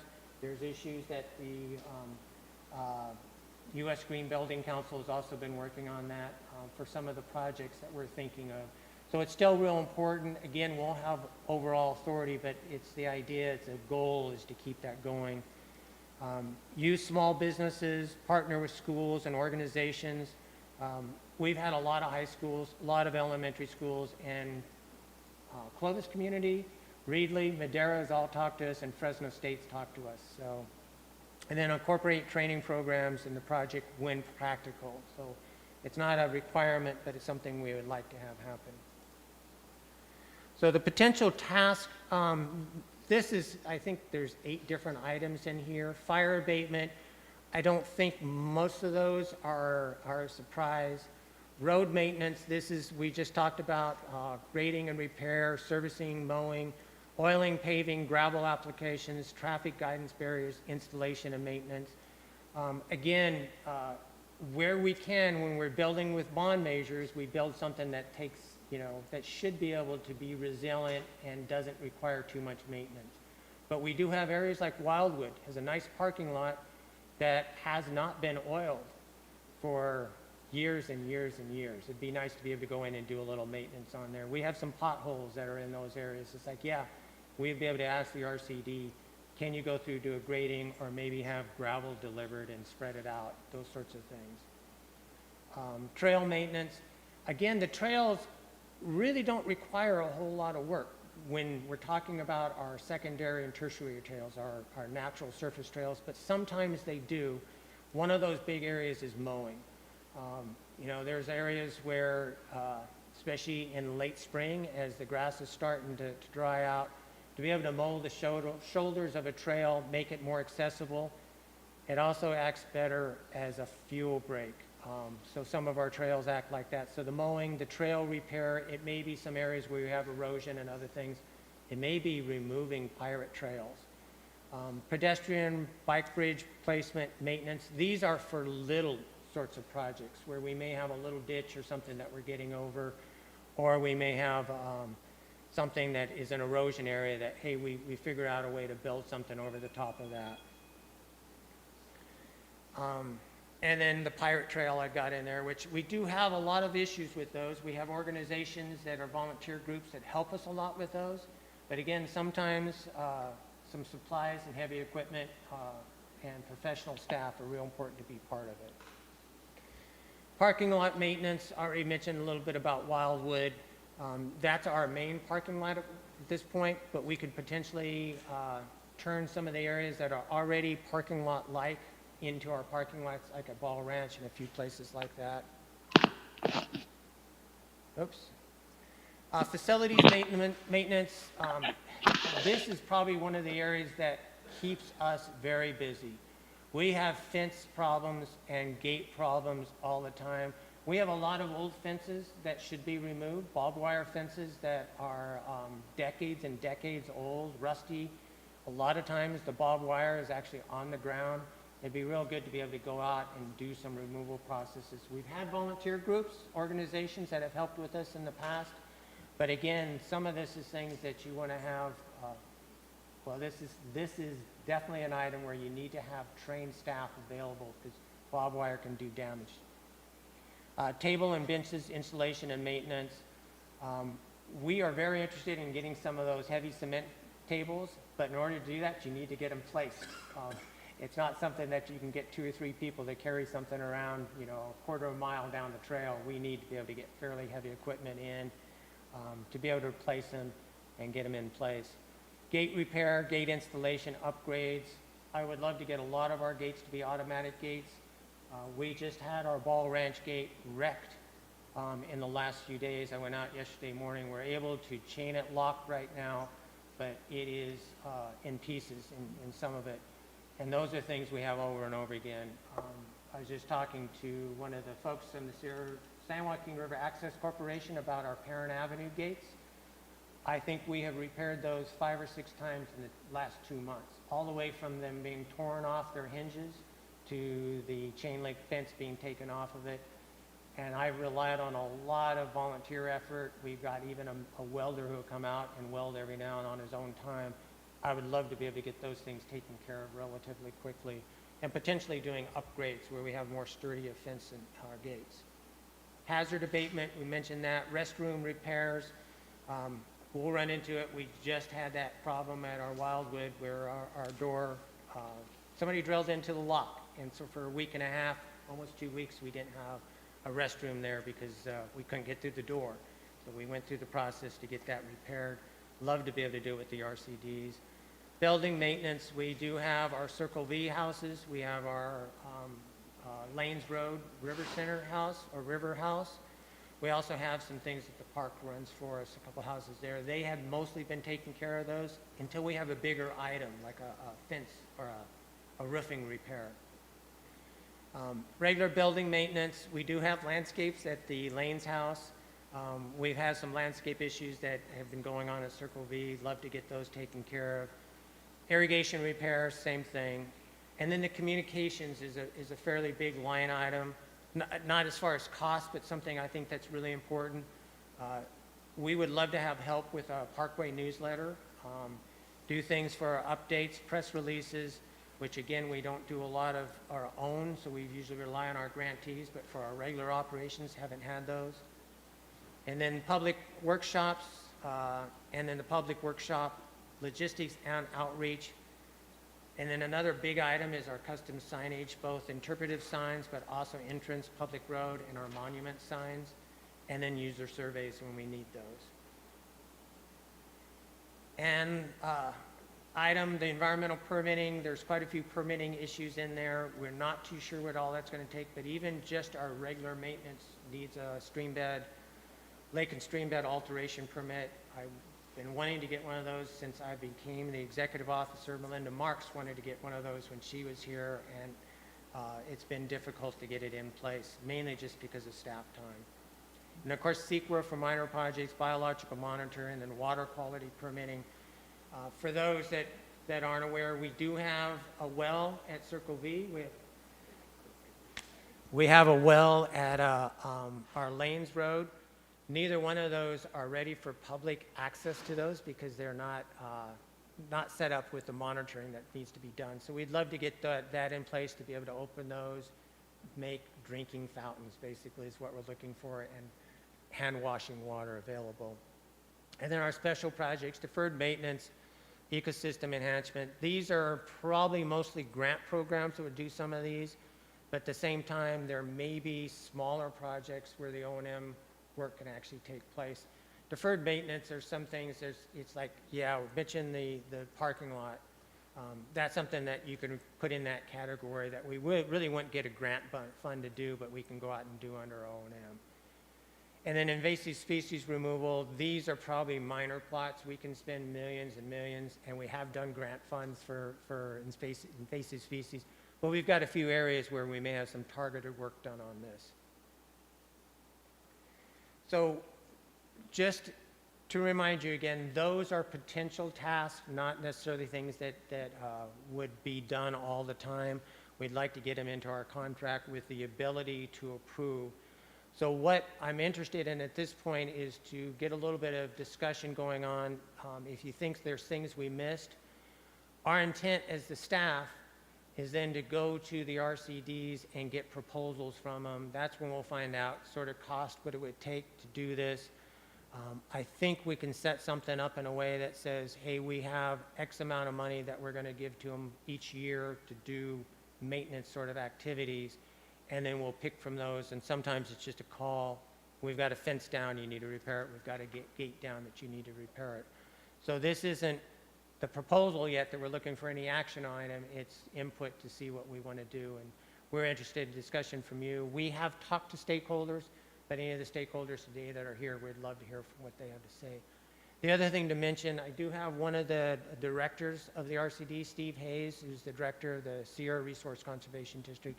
He's here in case anybody has questions on what RCDs do, and especially his RCD. I just want to mention, I know that we're getting close to the noon hour when I start losing, we start losing people from Sacramento and from here, so I'm just wondering, I don't know if there's a question or two. I'd like to get on to item F4 for that presentation, so then we can get through with the meeting, because I know people need to go on. Kent? One quick item I didn't see for an objective, anything mentioned about trash and garbage removal, John? Trash and garbage removal is a big one. Yeah, I think I just kind of assumed it was in there, but I'll make sure we have it in there. And so one of the things we have done already is we've got bins that are set up, but this is the idea. We would love to get trash cans out in places, pick up the trash cans and take them to our bins, because individual, and yeah, and then our park maintenance has already got that with the bids that we did. But we have other areas like Ball Ranch. There's a couple places where Rebecca and I were just talking yesterday. It'd be nice to have a bin with also a trash can or two in different places that we can use, and then they can help us make sure those are monitored. John, thanks. Big list. Just underscores for me why we need to fill these open positions yesterday. Yeah. And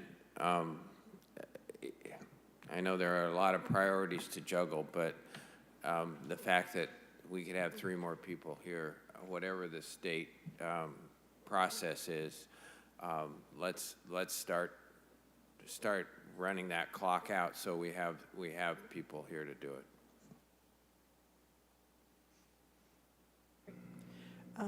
If we can move to item F4 for the presentation. You should ask for any comment from the Oh, public any comment from the public? or online. Okay. If we can move on to item F4, please. So I do want to mention before we get in this, my executive officer report is pretty similar to last month, so we can skip that today. So that Okay. will help us out on timing. So for F4, information item, this is our proposal that we put together and approved as the board in January of 2021 for $1 million to do the planning and outreach for our Circle V public access plan. I refer to it a lot of time as planning and stakeholder outreach for the Cultural and Environmental Resource Center at Circle V.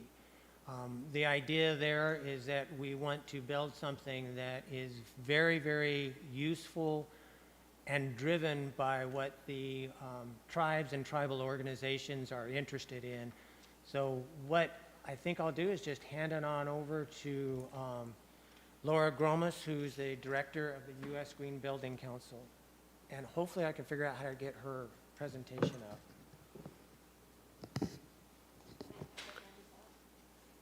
Yeah, and then so we have some handouts, I think, for the board and for the public. Yeah, hi everybody. My name is Laura Gromas. I'm the Executive Director of the U.S. Green Building Council, Central California, and I'm here today with Carly Tex, who is the Executive Director of the Advocates for Indigenous California Language Survival. We prepared a little presentation for you to get you up to speed with everything that happened at Circle V so far. We are still in the process to develop the plan for the Indigenous and Environmental Resource Center. And I saw you had the presentation up. This, yes, the one on the left, Circle V. There you go.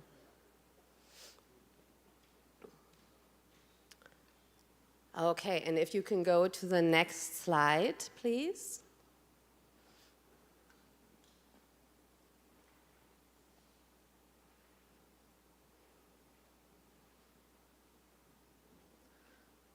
Perfect. This is just a little reminder for everybody. Circle V is a 20-acre property on the Madeira side of the San Joaquin River. There are 2 existing buildings on site that are not usable for public usage in its current form.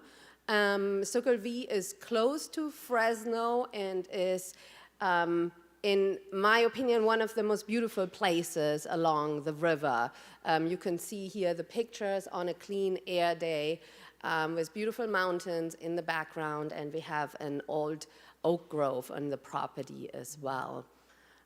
Those are certainly some of the attractions there, and with our plan, we're adding more to it. If you could go to the next slide, please.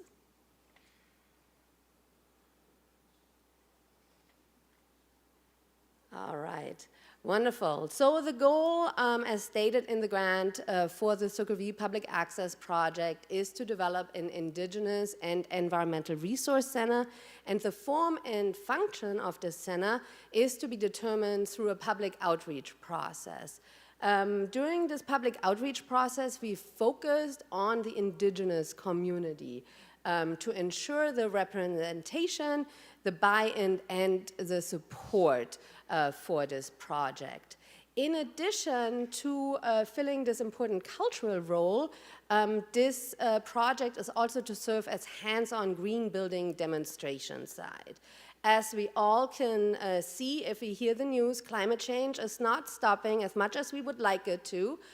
So we have to have new solutions, but we don't really have a lot of those solutions hands-on available here in our community. So with this project, we're going to provide a site where people can come and see what makes a green building, and we've had a lot of conversation about that with different stakeholders. On the green building side, our goal is to achieve a LEED Platinum. LEED stands for Leadership in Energy and Environmental Design, and it's the most used green building rating system worldwide. So it's something that is very transparent and can really be used well here in the region. If you can go to the next slide, please. Here we have an overview over the partners. We are very much involving the staff of the San Joaquin River Conservancy. The USGBC Central California is the grant lead, and our tribal liaison are the advocates for Indigenous California language survival. We went through an RFP process to determine architect, and we decided to go with Art Dyson's team. And for CEQA, we have Precision Engineering working with us. So we are having simultaneously both a planning process as well as a CEQA process going. The next slide, please. John talked before about the importance of workforce development, and that's very close to our heart as well.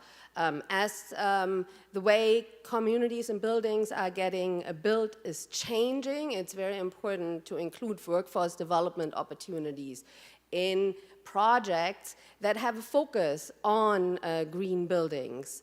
And so our educational partners include the Fresno State Construction Management Department, a class from the Fresno State Art Design and Art History Department, and the Fresno State Business School.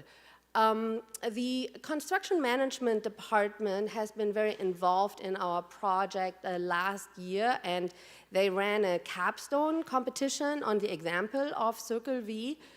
So they had 7 different student teams that were presented with the project information, and those student teams went out and developed their own design, they developed their own schedule, they developed their own estimates, and it was a great hands-on experience for the students who really learned a lot about building green and about working with stakeholders from the indigenous community. We've got a lot of positive feedback from the students, and we ended up actually with Art Dyson using the lead architect from the winning student team to be his intern on the project now. So he's been working with Art Dyson and has been developing a lot of the images that you're about to see from the design. So we really loved that concept, and he's a great addition to the team. Our team has attended a lot of different meetings to give feedback to the students, and we've really seen the students grow. I always have to say, the student that got hired in the end, he was the only one that shook my hand when we gave out the awards. And the architect was not aware of that, but it just shows, those soft skills are so important, and students can only develop those soft skills if they're available to have access to work with professionals and learn from professionals. So we're very happy about that outcome. Next slide, please. We've done a lot of outreach, and Carly is going to talk a little bit about the outreach we've done. Manahu, thank you for having us today. So, yes, I'm with the Advocates for Indigenous California Language Survival. Just a quick background of us. We're based in Fresno now, and we are in our 30th year. We're a statewide nonprofit, and our mission is to help communities to increase the number of speakers of their indigenous languages. And just a side note, 2022 is the start of the Decade of International Indigenous Languages. So we're right at the start of it, and our organization is helping to bring awareness to the status of endangered languages of indigenous people here in California, which is one of the most diverse areas of language for indigenous people. And so we're raising awareness of it as an inherent indigenous people's right. And so we're connected with this project for tribal outreach. We were tasked with helping to identify tribal stakeholders. The objective there was for this project to be designed with the input of tribal stakeholders. So it's not necessarily something that's built for you, but without your needs taken into consideration, but we wanted to be able to put a face to the name. We wanted to build some community and trust around working with tribal stakeholders, because in our experience, tribes are accustomed to consultation, but sometimes it's very minimal, and they're accustomed to the project just continuing without their input anyway. And for this one, we wanted to take a different approach, and we wanted the design to be implemented with the input that we could deliver to the architect, so he could create something that is welcoming and inviting to the people, and that when you step foot onto that site, it's reflective of the cultures of the valley. And it also incorporates education about the cultures of the valley for public that's attending that area as well. And so to do that, we invited tribal stakeholders to join us for walks on the property, where we toured them around the upper area. We took them down to the lower area. One plant resource that is very abundant on the lower space is oak trees, and also sedge, which is very important for basket making. So we incorporated inviting basket weavers to the area so they could take a look at the access of the sedge beds and gather that plant. And so for the past few months, we've had elders out there with us gathering those plants and then using those to make their baskets. Some of the most prized weavers of the valley have been working on that. But that also ties into what John was saying earlier about tribal partnerships. And so if this area is not, for some reason, good access for that plant, there's potential for future partnerships and agreements with tribes. So this helps along with that. We invited people out to do meetings with us. We held monthly in-person and online listening sessions where we just opened it up to the community stakeholders. We asked them to tell us who they were, what their interest was. We asked them a series of specific questions to help identify what are their needs as an individual, as an artist, or as an organization, or as a representative of their tribe. And then all of that was put together into a report that also went to Arthur Dyson so he could work on the concept design. We also held one-on-one site visits where we invited people out to the property for a tour if they were a representative of the tribe. We held project updates through our sessions. We have held special events. Last fall, we held something for Native American Heritage Month, and we invited the public and our tribal stakeholders for a nice cultural event where they could experience the different artists of the area, and they could take walks to the river. So we have that. We're also planning something for October. On October 15th, we have another public family day where we will also have Native American games. So families are welcome to come out and experience that. And then volunteer opportunities. At least once or twice a month, we have these volunteer and public days where families are welcome to come out and help us with the property if they so choose, or they can just take a walk to the river if that's what they want to do.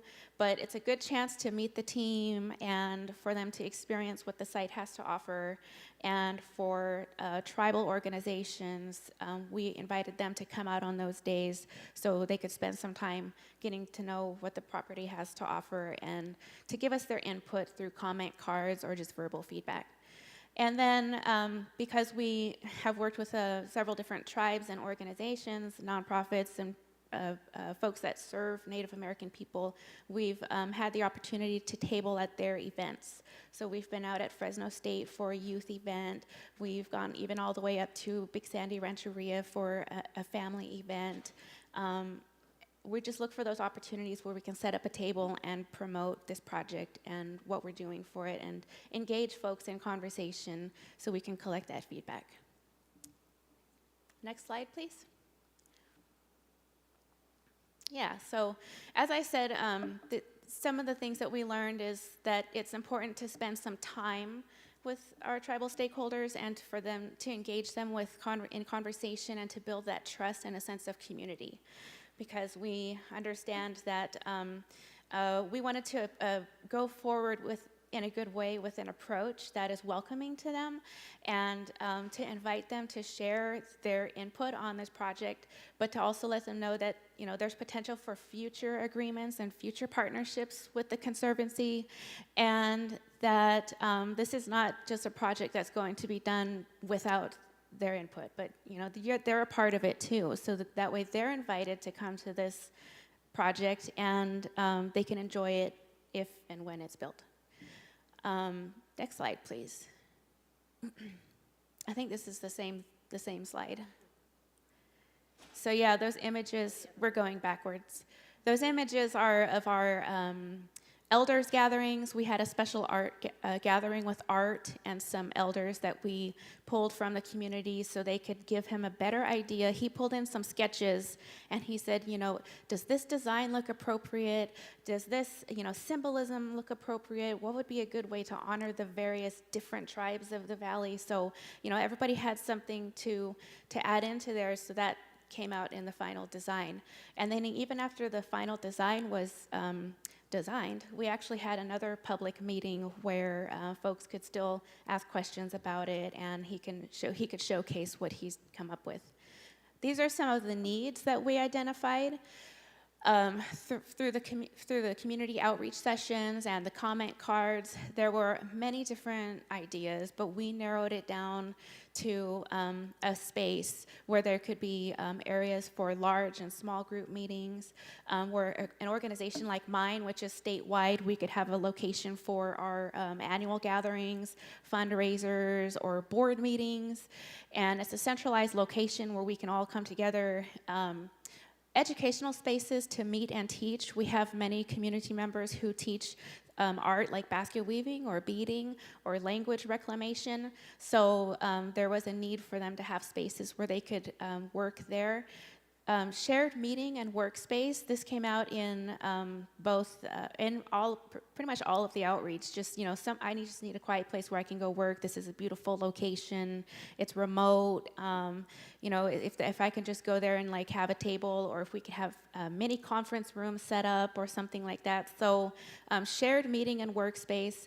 Art studio space. There are many artists in the community who just desire to have a space where they can be inspired. So that was identified as a need.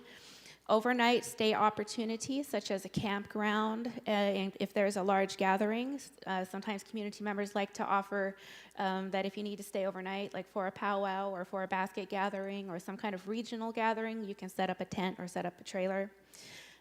Indoor-outdoor kitchen space. For many of the activities that we do, food is a big part of that event. So we want to be able to feed our community with a community feast, and so having the ability to do that, whether indoors or outdoors, is good.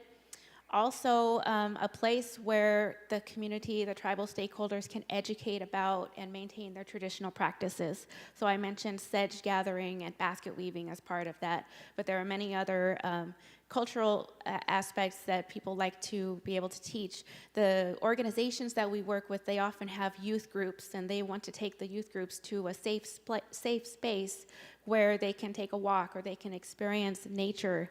So that was identified, and so one thing that's not listed up here, but that relates to that is a garden where some of the native plants can be identified and restored and reclaimed, and they could go there and teach about the native uses of those plants and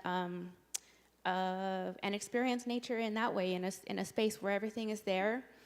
And along with that, having access to the river. This was especially important. The trail goes down from the upper bluff, but it was important that, maybe there could be an option where people like our elders could also go down to the river. And so you'll see that in the design. I think a hill climber has been suggested as a possible way to go down the trail. But a need for access to the river, and this is a public access project. So this is not only a need for just the tribal stakeholders, but a need for any member of the public who's coming there, that they can access the river too. Thank you, Carly.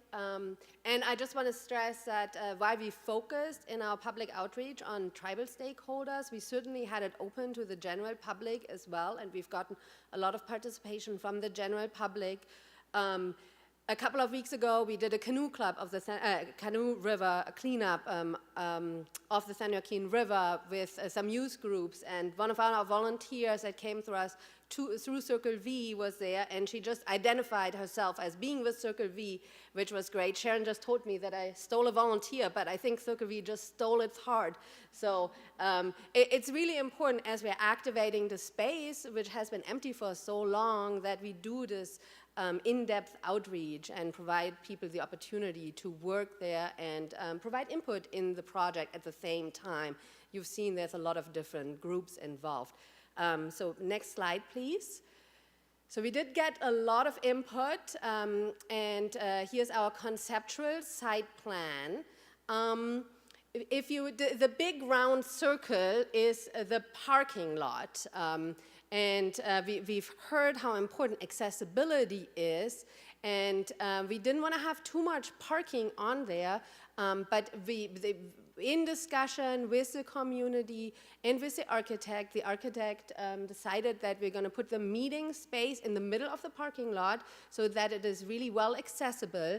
The way it will be set up, it won't feel like you're in the middle of the parking lot. The parking lot itself is going to have porous pavement so that the water can come through and there's no runoff, so there's not just a big space of asphalt, but the water can go into the ground. We do have two existing buildings at the property. Those have been evaluated by the structural engineer. The smaller building can stay. The bigger building, out of structural consideration and also financial considerations, is going to have to be taken down. There's just a lot of issues with it, starting with a crack in the foundation and You're never at a good spot if you have a crack in the foundation, but also there's other reasons from the way it's structurally built that it could just not be converted into a commercial building without the building falling apart. So we'll have to take that down. In its place, we are planning to have an earthen building that still will have 2 stories, but is going to be covered with earth and plant material. We got a lot of demand for overnight opportunities, so the existing building, the smaller building, is going to be remodeled to be used for overnight stays, and the idea for a campground is there as well. To the left, the lighter colored circle is a campground. And I'm going to send this to Vanessa as well so that you can study it a little bit more yourself. I know it's sometimes hard to read a site plan, especially when you're in the middle of a presentation. There are 2 observation desks. One is close to the earthen building, and one is an observation terrace, the road that goes out to the southeastern part of the property, or the upper part of the property. Carly already talked about the hillside lift. So you'll see that little stair that goes down on the right. This is a track for the hillside lift. And we've just gotten a lot of demand that people that are mobility challenged have to be able to get down to the river. And we've talked today about how expensive it is to build a road or build a trail. So we are very much aware that it's very expensive to build a trail or to make the trail that is existing ADA compliant. And this hillside lift is a relatively cheap alternative. Construction prices are going up. I mean, they went a little bit down, but they're still on an upward trend. The number that we've heard so far is that it's $100,000 to $200,000 for the hillside lift. So that is a much cheaper alternative than looking at creating a trail. This is a conceptual site plan. So far, you also see these like little circle going off from the parking lot. Those are sites where tribes can build traditional dwellings, which is also both a cultural opportunity and a workforce development opportunity. We are looking for LEED Platinum, so all this will be super green and powered by renewable energy. We're looking to have solar panels over the parking stalls in the parking lot so that any Fresnan will feel welcome there and can have their shade for parking, which is always something we're looking for. We'll also have an amphitheater included. The next couple of slides will be pictures, so let's go to the next slide. And so here you are standing in front of the earthen building, which is the visitor center. It will feel very light and eerie when you're standing in front of it.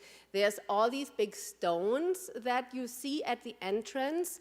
Those we call the grandmother stones, and the idea is that they would come from the different tribal territories and would be blessed by the tribes and then brought to Circle V, so that we really have this intertribal character characterized by those big stones. The big round cylinder that you see on the left will be an elevator shaft, and it's just code that if you have a 2-story building, you have to have an elevator.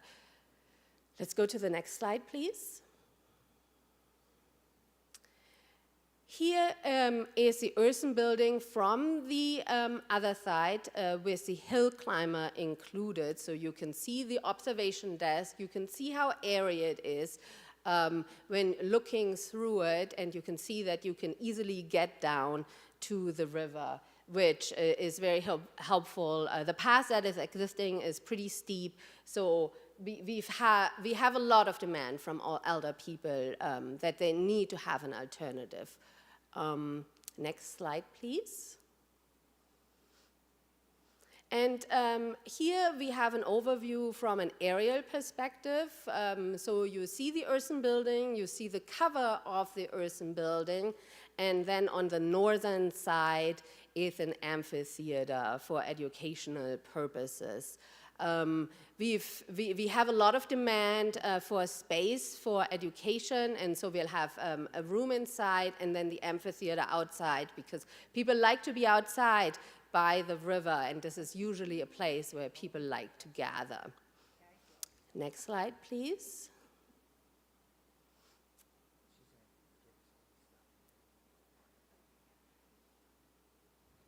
Okay, so here we have the lower level.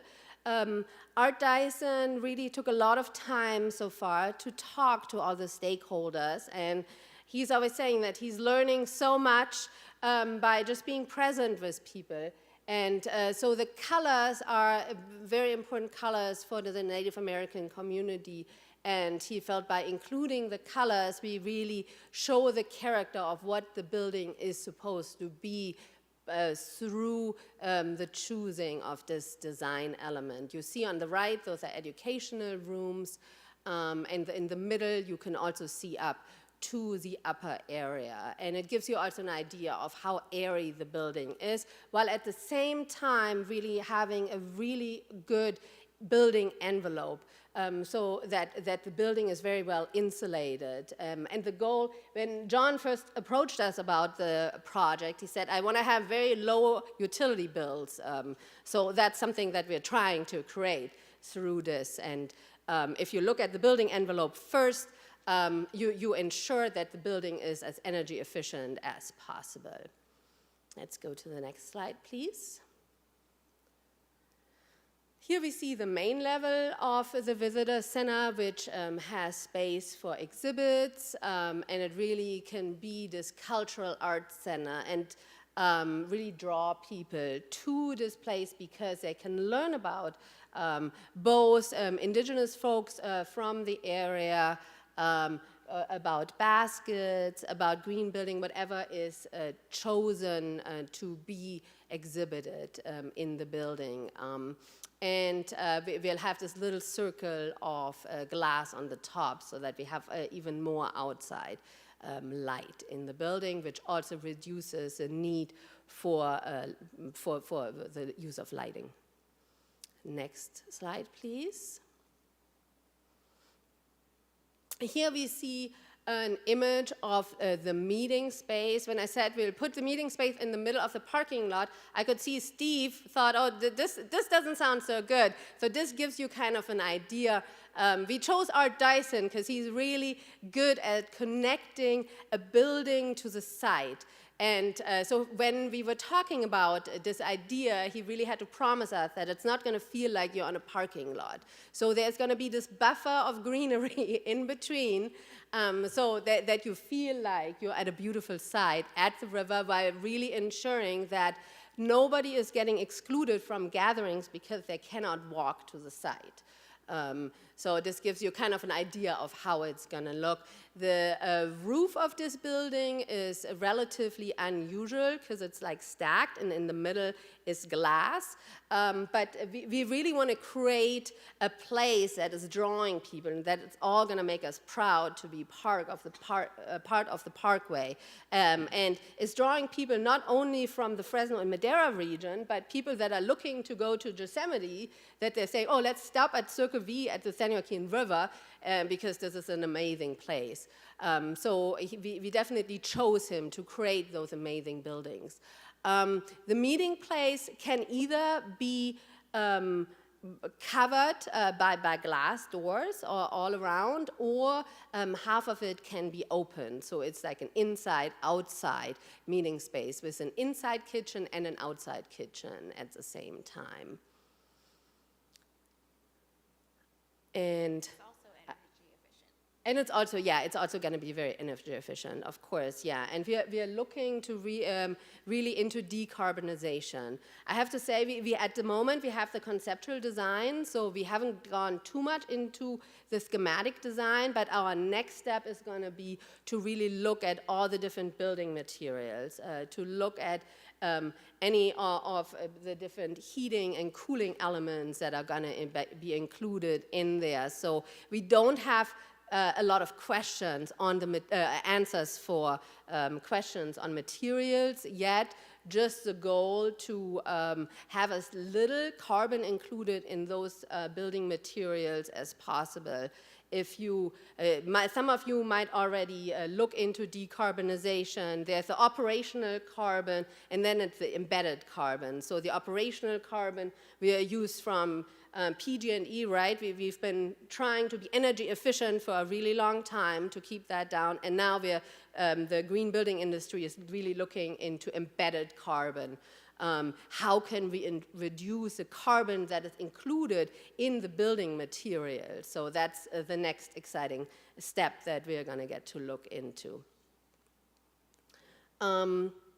I think this is the last slide that I have. We're currently preparing a video. We've shown it already, but we don't have it on YouTube yet. So we'll make sure that Vanessa is going to send that to you guys as well. You can go to the next slide, please. Perfect. So here we have a little overview over the schedule. As I said, we have the updated conceptual design, and it's just really important for us to go back with our plans to the community and not drop the ball on having that conversation. So we've gotten a lot of positive feedback. Now in the fall 2020, we are getting into the schematic design, and we are still planning one community update on the schematic design. We are working on the landscaping plans. For the grant, we are in the contract to develop 65% for the area above the bluff and 15% for the area below the bluff. This fall is also going to, our collaboration with the Fresno State Business Department is going to start, and we'll have a couple of Fresno State MBA students develop a business plan for us. And then we have all business undergraduates participate in a benchmarking case competition. So they're going to look at similar projects all around the US and tell us how they make money, what is the best way to get income and to run a place like this. So again, those are workforce development opportunities. For me, it's very important to include students in this project that is not so much about making a fast buck, but about ensuring long-term sustainability, of working with disadvantaged communities, and especially with our indigenous communities, and then look at how can we build better, more in sync with the need of our environment. So we're always happy to expose as many students to that as possible, and if just one or two really get that and implement that in their career, that's a win for me, because they're going to develop other great projects that come after that. So we really love that. Fall and winter, we're going to get into design development. After you have the schematic design, design development just gets more into the details of the design, and then up until June, we are planning to have a visioning document prepared that will incorporate all the outreach we've done, all the analysis that has been done on the project. So that is going to be really comprehensive. And with this, we can tie the bow on the whole project and have everything written that's important in this visioning document. All right, on the next slide, we have our contacts, and we'd be happy to answer some questions here, or if you want to contact us, we'd be available as well. Thank you so much. Great, thank you for that presentation. That was really terrific. Any questions from the board here in person? Mike, excuse me, Carbazzi. This is fantastic. I love how you incorporated feedback from so many folks. Actually like the parking lot. I think it's a great idea. And for mentioning how we're gonna get seniors and elders and those disabled under the river. My only concern is how we're gonna pay for it, but you know me. But this is a wonderful, wonderful idea. I'd love to see something like this out there. It's unique.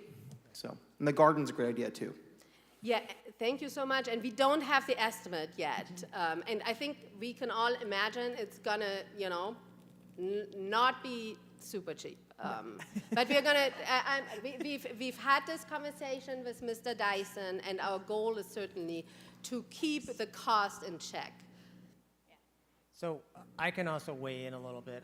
I've told both Laura and Carly and others that have been involved with this that that's also going to be part of my job, is to start looking at this stuff.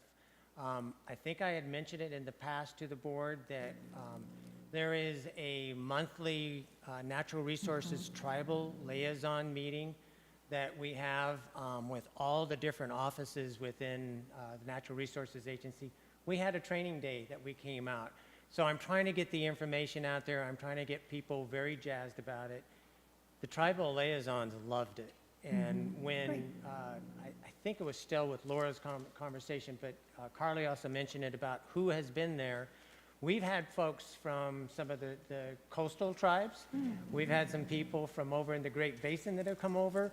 So it's not just, oh yes, the Fresno, Madera area and our local tribes. We have a lot of tribes, but we have even more tribes who have been here and are not tribes, but elders and others that are part of those tribes. So, yeah, so it really goes back, Mike, that we have kind of a steep process of trying to figure out how to get this funded. But I think the way it's being well received, that's a good thing. So I'm going to go out and look. I'm pounding the bushes to figure out. We do not have it in our current bond funds because of all the other things we've got going on, and because I think it's going to be relatively expensive. We also don't have to build it all at once, but the idea is I'd love to be able to go out and get some different funding on this and work. And I realized I forgot to add one thing that we've discussed. We're also looking for dual usage for times of emergency to kind of have it serve as resiliency center. Because of the price point, we find that it's prudent to make sure that it really is getting used to its best of its ability. So we've had conversations with CalTerra, which is a tribal emergency management organization, 501c3,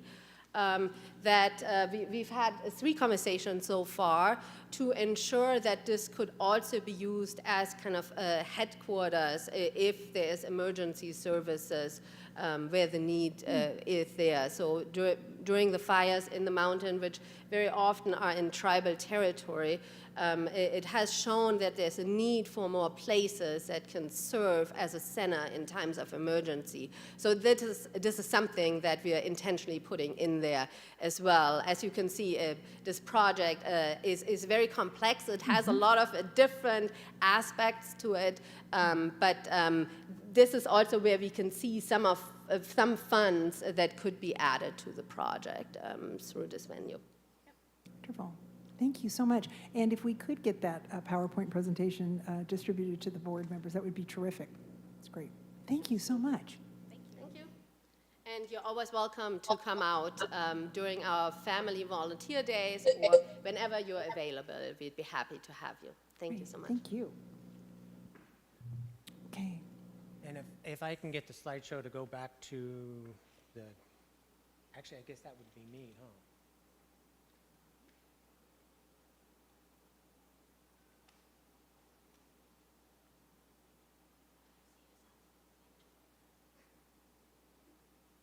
I think I'm almost there.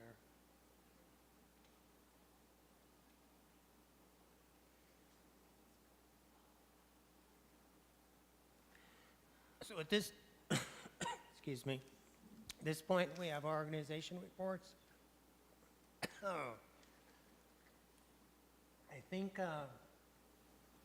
everybody has left. I don't know if anybody's online other than the Parkway Trust. Do you guys have a presentation that you want to give today?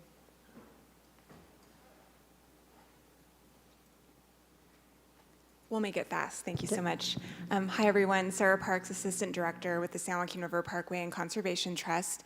And I just wanted to give a quick update. In the next couple of days, you'll all be receiving an invitation to a special fundraising event that we have coming up at Sumner Peck Ranch on Saturday, October 8th. It's going to be a fabulous farm-to-table dinner down by the river, lit up with wonderful music and a silent auction. So watch out for that invitation, and we'll hope to see some of you there. And I also wanted to introduce you all to Katie Kincaid. Katie's been on our staff in various capacities for a long time, and because of her fabulous work, has recently been promoted to our Director of River Camps, and she's going to give you a quick update on how the summer went. Good afternoon, everyone. This summer, for the first time ever, we were able to run 6 different camp programs. So we added 2 new programs to our agenda. One where we worked directly with Fresno Unified School District and Hanford Unified, bringing kids out as part of a summer school wheel where they got to spend the full week out on the river at one of our programs located at Sumner Peck Ranch. And we were also able to, for the first time, run a program for high school students. Now, typically, we have our high schools be volunteers with us at our various river camp programs to assist our staff. But this year we decided to build a program that's entirely for them, and it focused more on outdoor skills and engagement outside, where they really got to have autonomy in choosing the type of curriculum that they were able to then learn. And we focus a lot on water sports, which was really interesting to see then these high schoolers who were able to attend this camp come out to our other various programs where they were volunteering, and the amount of knowledge that they had gained as opposed to previous years was very, very exciting and really noticeable. They took a much larger charge in helping teach the younger children and providing more natural resource information than they had in previous years. So overall, it was a fantastic season. We were very excited to have our 2 new programs, and we look forward to expanding even more in the future. Thank you. Thank you.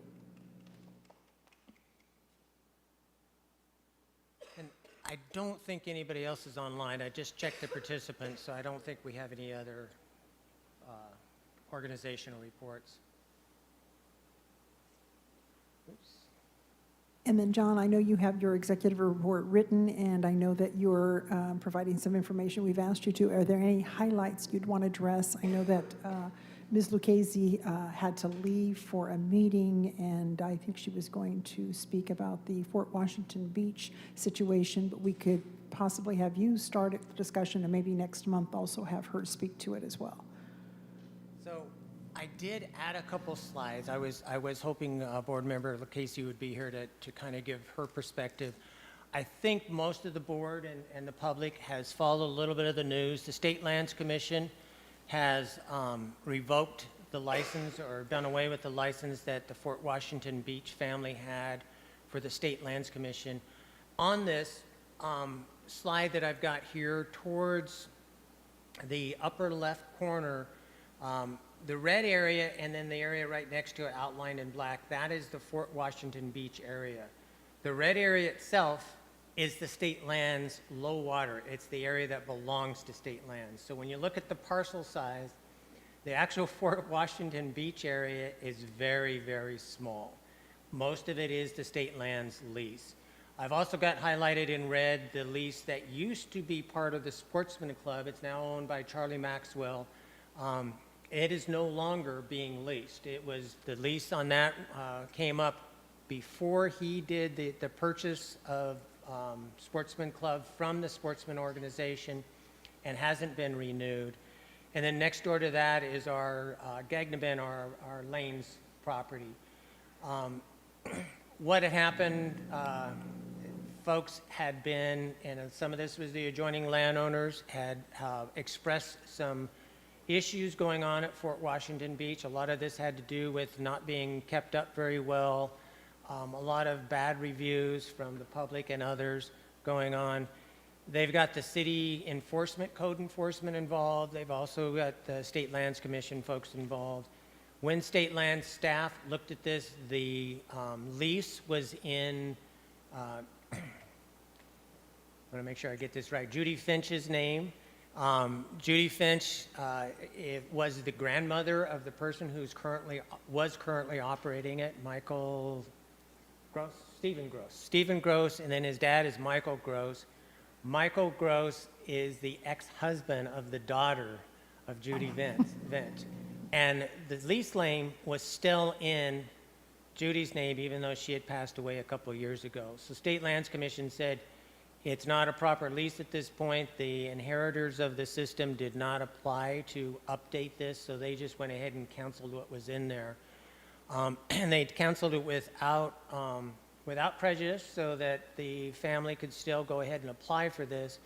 But my understanding is that it's in the estate.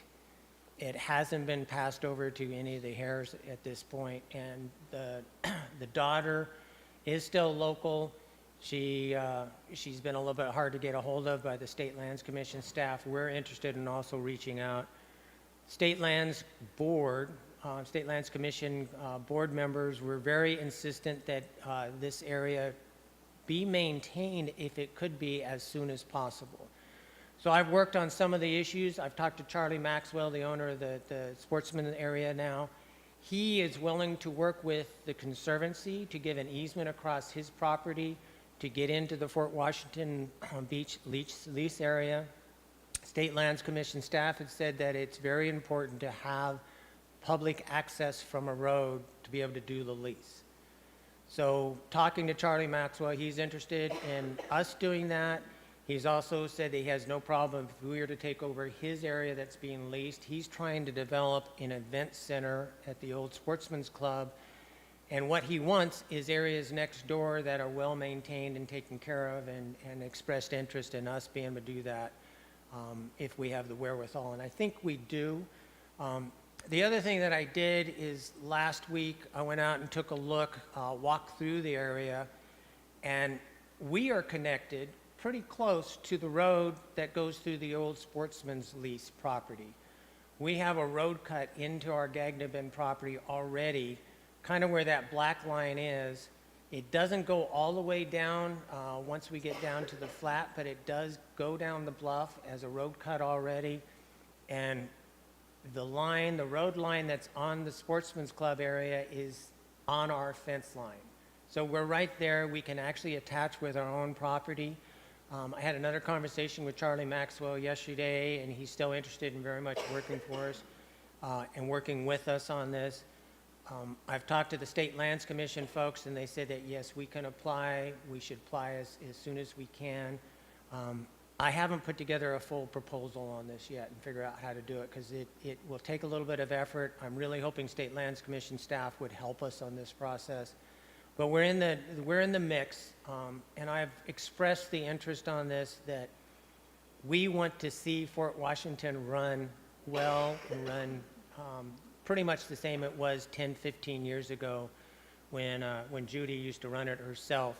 It's a very, very popular area. It's an area where a lot of people get onto the river.